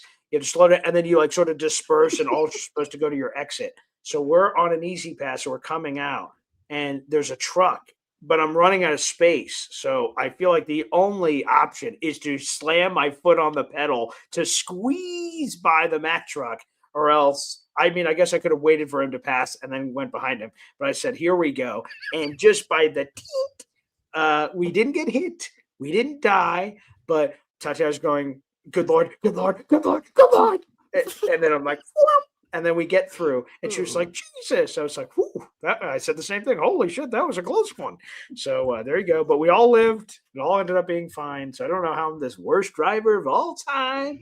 Everything has to be all crazy. But Dude, we yes, have to that is true. get, That BG is about to drive 6 hours now. So if I die, this is your last memory of me as it goes. I dude. suppose. Can we get Luby real fast to just? Do you have to hear the story? I am not making this shit He up. will have to probably call in tomorrow.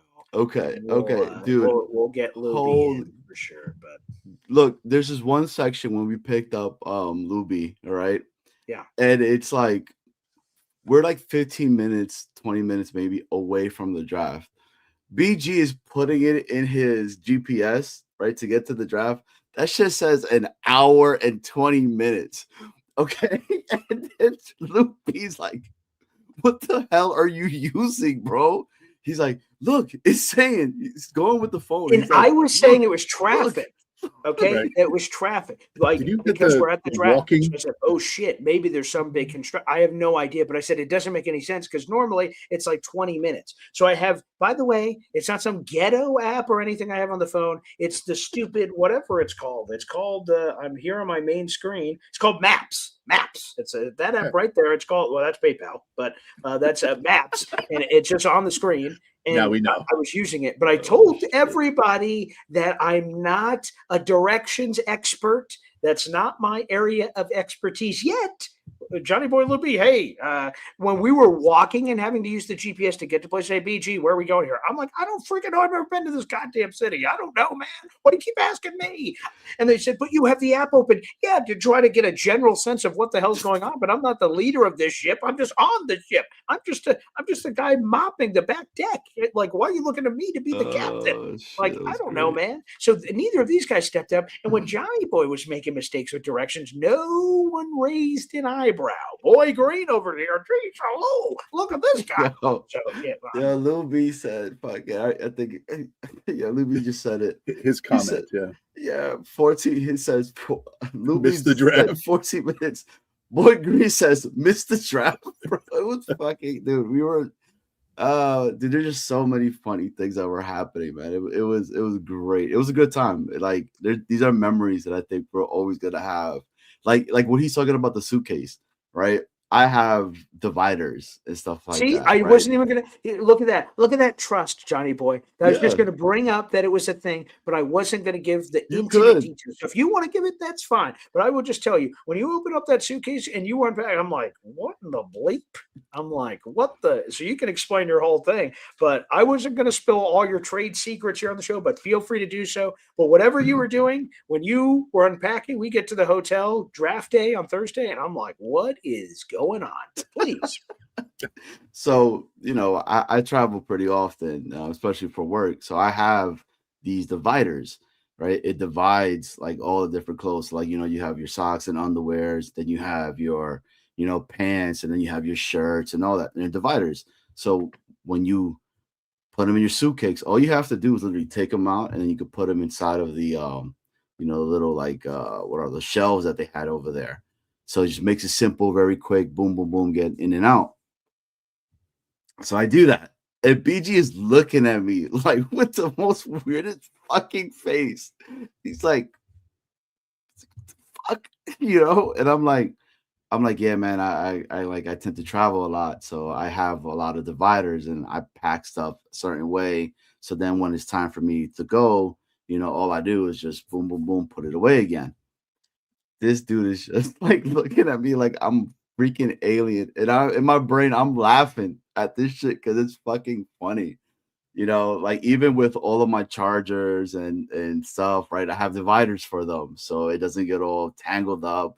Because anybody that knows, if you get all this shit is all tangled up, it sucks, So fucking BG is just looking at me like, yo, what is this guy doing? And I was like, hey man, I even said to him, I was like, hey, I got some extra like shampoo and body wash stuff if you want, right? I got some just extra here for you too as well.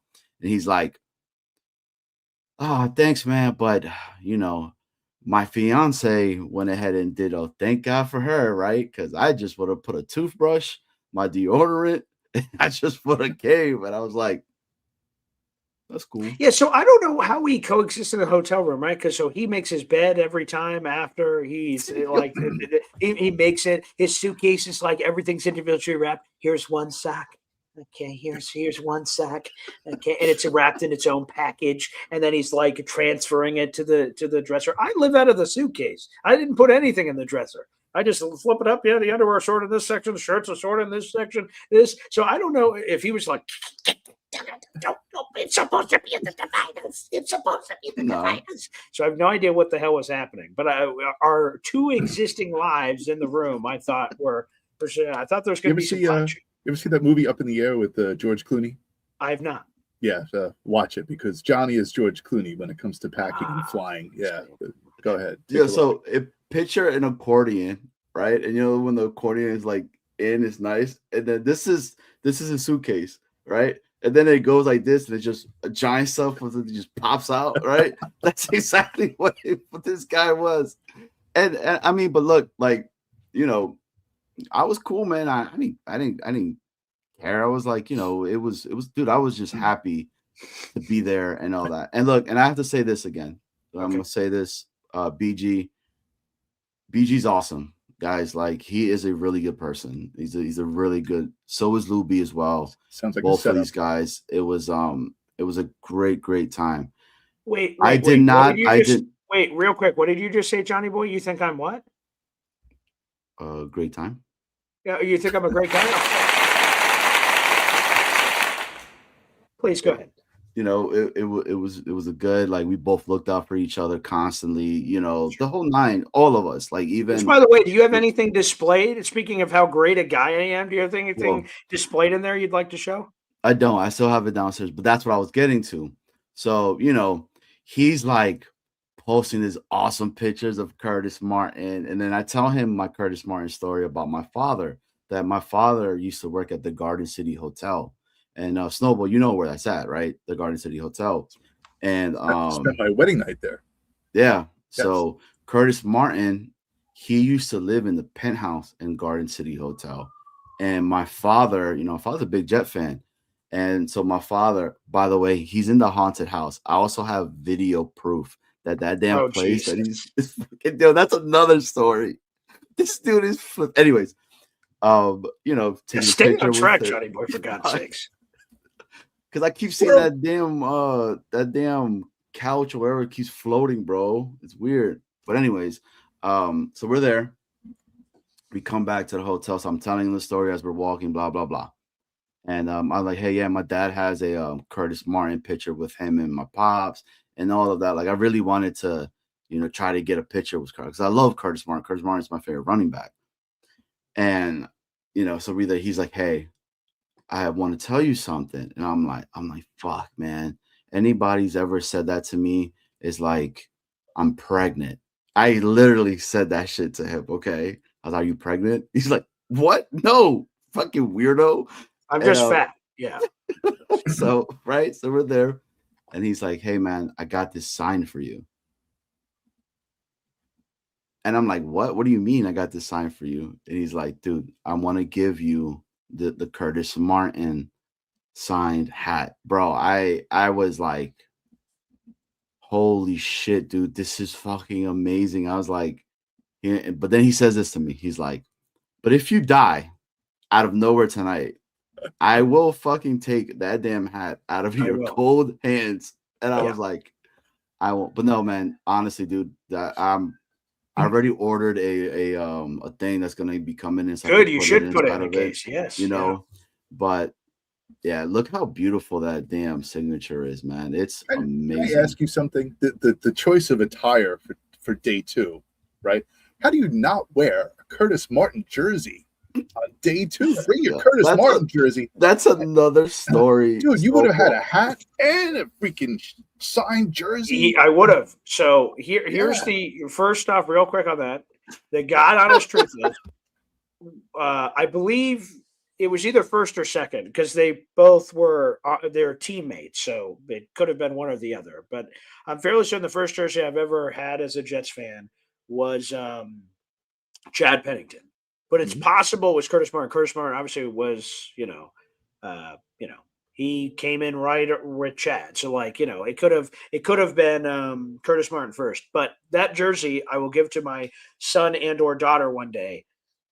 That as the pregnant thing, I don't know where that's fitting. So unfortunately, I don't have an update. That maybe that's got to be an update to the collection, a more jersey thread that will cover my fat body. I would love that. So no, that would have been a great addition. Obviously, we knew that Curtis Martin was going to be on the stage. We didn't know he was coming down to see us, so I had no idea. I thought he was just on the stage. Jets, JETS, pick, see ya, suckers, and goes in the back. That's all I thought. So I didn't even know we'd have an autograph opportunity. But no, it would have been cool. We did have Jets people behind us that knew he was coming and wore the jersey. I don't think they knew an autograph opportunity was there. But yeah, he wore a Curtis Martin jersey. So yeah, that would have been cool. Anytime I think of jersey and Snowball, I'm always going to think about the Kansas City Chiefs jersey that he was going to wear inside the inner circle. with the Jets. What do you mean, the Patriots jersey that he had? The Patriots jersey?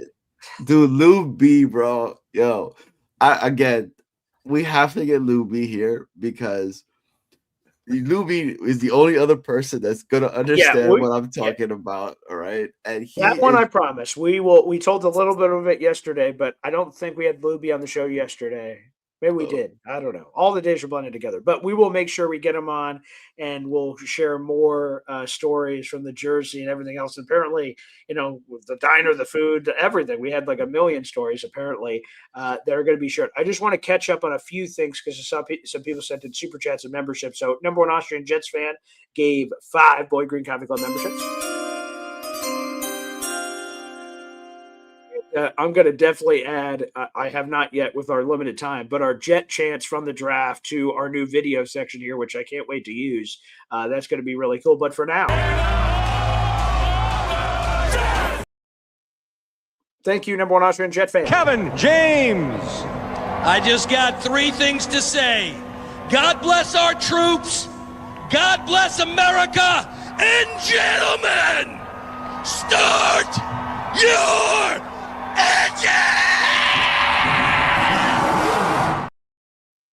updated leaderboard 64 raffle ticket. Shine Boy, if you don't have it in front of you, I do.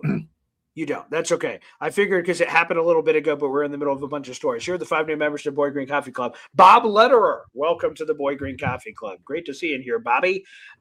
Dixon, yes. Mr. J-Rod, Deborah, Al Ski, and that's it. Those are the 5 new members to the Boy Green Coffee Club. So shout out to our number one Austrian Jets fan for gifting those. I see you also sent in a super chat shout out, $2 Euro super chat, which is another raffle ticket to our contest. Let's go. Wow. Make that around 65 for our boy, number one Austrian Jet fan, who says, "Happy birthday, BG! You rock, dude. Keep punching." Yeah, it was a crazy time, and apparently, I didn't have it on my bingo card to tell any of the stories that Johnny Boy brought up today. So I'm glad that they did. People seem to be getting a kick out of them. And here's something else. I'm going to be honest. I haven't been paying attention to. So this is cool. A cool milestone coming up that I had absolutely no idea about. I was trying to find out where this person saw this, but I did just see it. So Robert C807 says, "Boy Green, you're 7 episodes away from reaching 1,000." And I didn't know what he was talking about at first because I look at my YouTube. I'm like, I have 2.7 thousand videos. What is he talking about? And then I went to my Boy Green Daily playlist where you guys can see every episode. We're at 993. What a crazy milestone to reach. Of a 1,000th episode is coming here within the next week because we do it every day, and it includes this episode too. So we are 7 away after today's episode. So incredible. Thank you, Robert, for pointing that out. I would have never noticed that. I don't normally look at that number in the playlist section. So that is incredible. Absolutely incredible. Now I'm going to need Snowball's help here to discern exactly what we have here. My gut, we just got another super chat in. Is this yen? Is that? It's $6.30 worth of yen. Okay. Wow. Yeah. So thank you, Lee Van, for.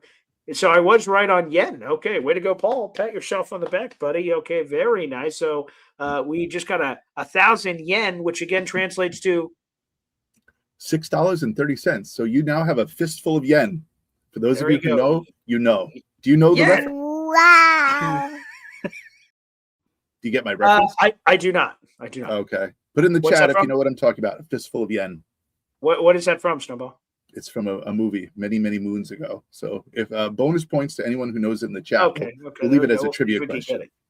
All right. So thank you, Lee Van. Thanks for the draft coverage. I've never received yen on the show before, so I appreciate the creativity. That's phenomenal. So Lee Van, you are in the running for our contest, good sir. Thank you.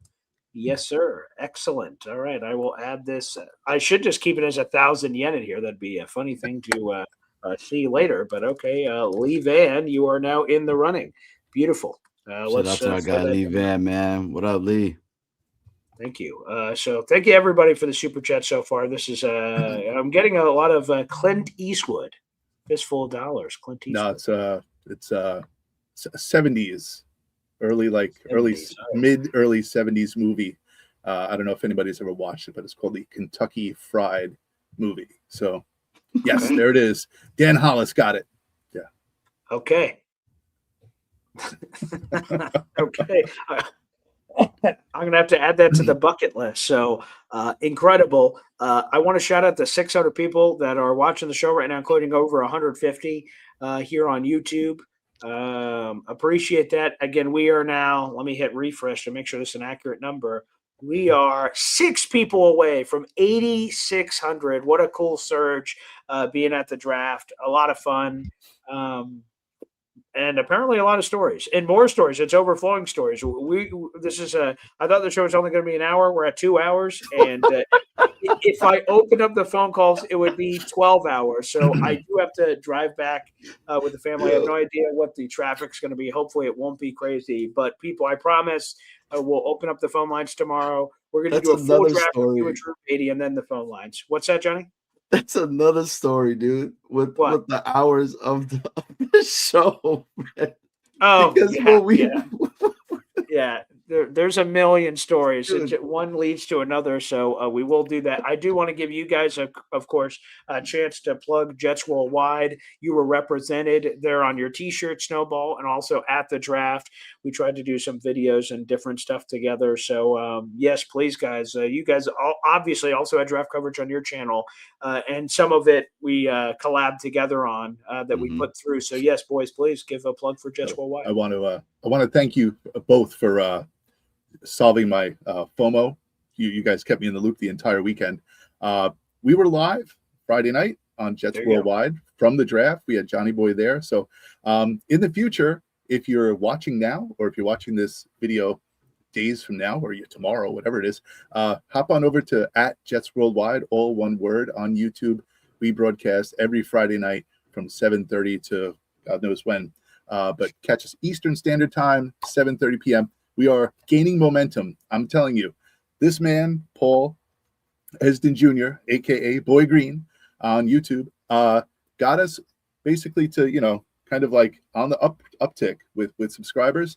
And now, where we've had to open the faucet and close the faucet when we needed to, now basically the faucet has a drip.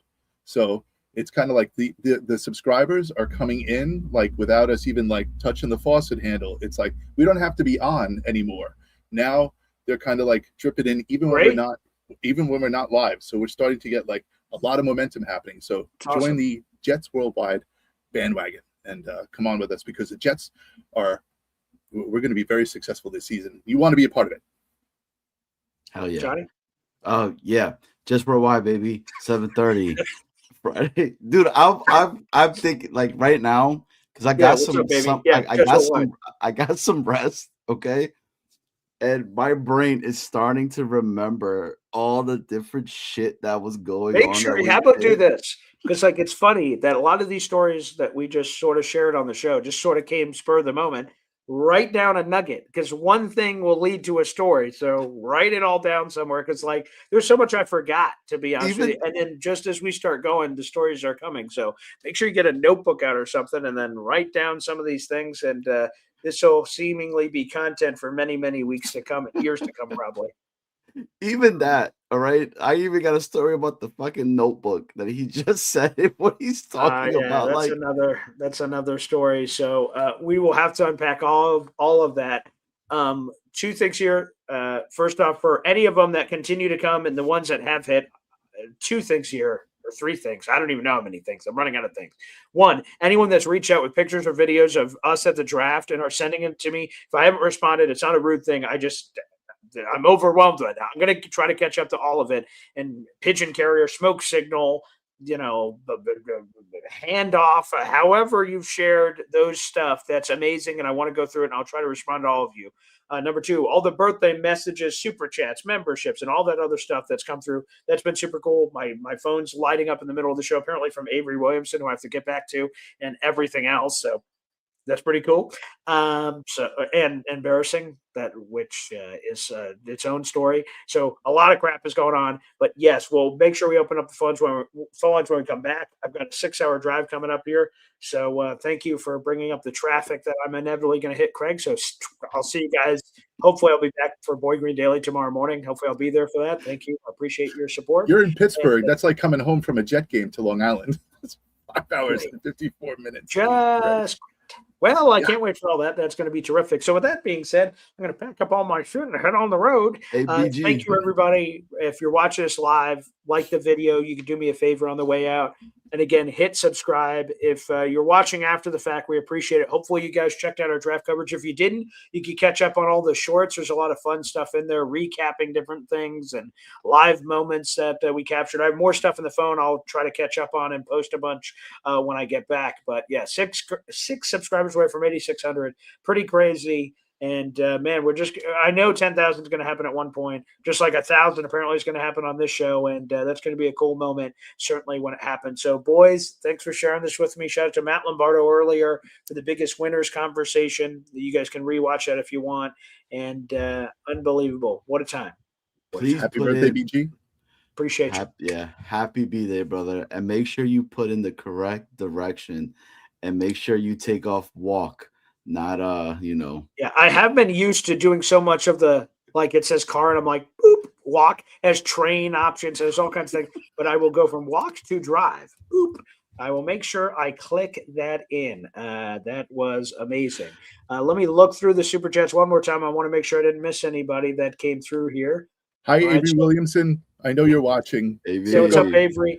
Go on to the Boy Green Show, become a guest, and become a sponsor, and then come over both to would be great. I've never had an interview with Avery Williamson outside of the one I didn't know I was having with him in person. So great. So yes, and I'll make sure I tag you guys on the video collab when we share the Avery Williams. I'll try to share that out before I drive, and we'll let that happen as it happens. MFC gifted a membership earlier and sent in a super chat. Max sent in 2 super chats. Hop on Pop sent in a $50 super chat, which we appreciated.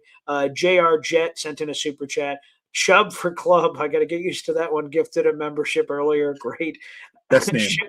That's a phenomenal, great transition, right? We talked about it on one of the other shows. What are you going to do if Ty becomes a Jet? Awesome, but what if he doesn't? Do you just remain steadfast, take for Ty? Are you B-Mac? You just leave? Like what happens? And an evolution to Chubb for Club. It was a metamorphosis into the cocoon as one and left as a beautiful butterfly as another. Good thing we didn't choose Nussmeier. That would have been tough. That would have been a tough. Chubb for Nuss. I love it.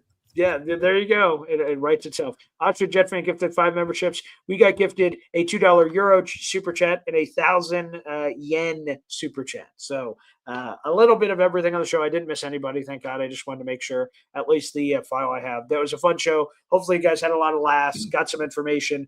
And again, there's so many more stories and things to share and things from the draft that I'll unpack literally and figuratively when we get back. I'm hitting the road. There should be articles and other shit coming up. So, boys, appreciate you.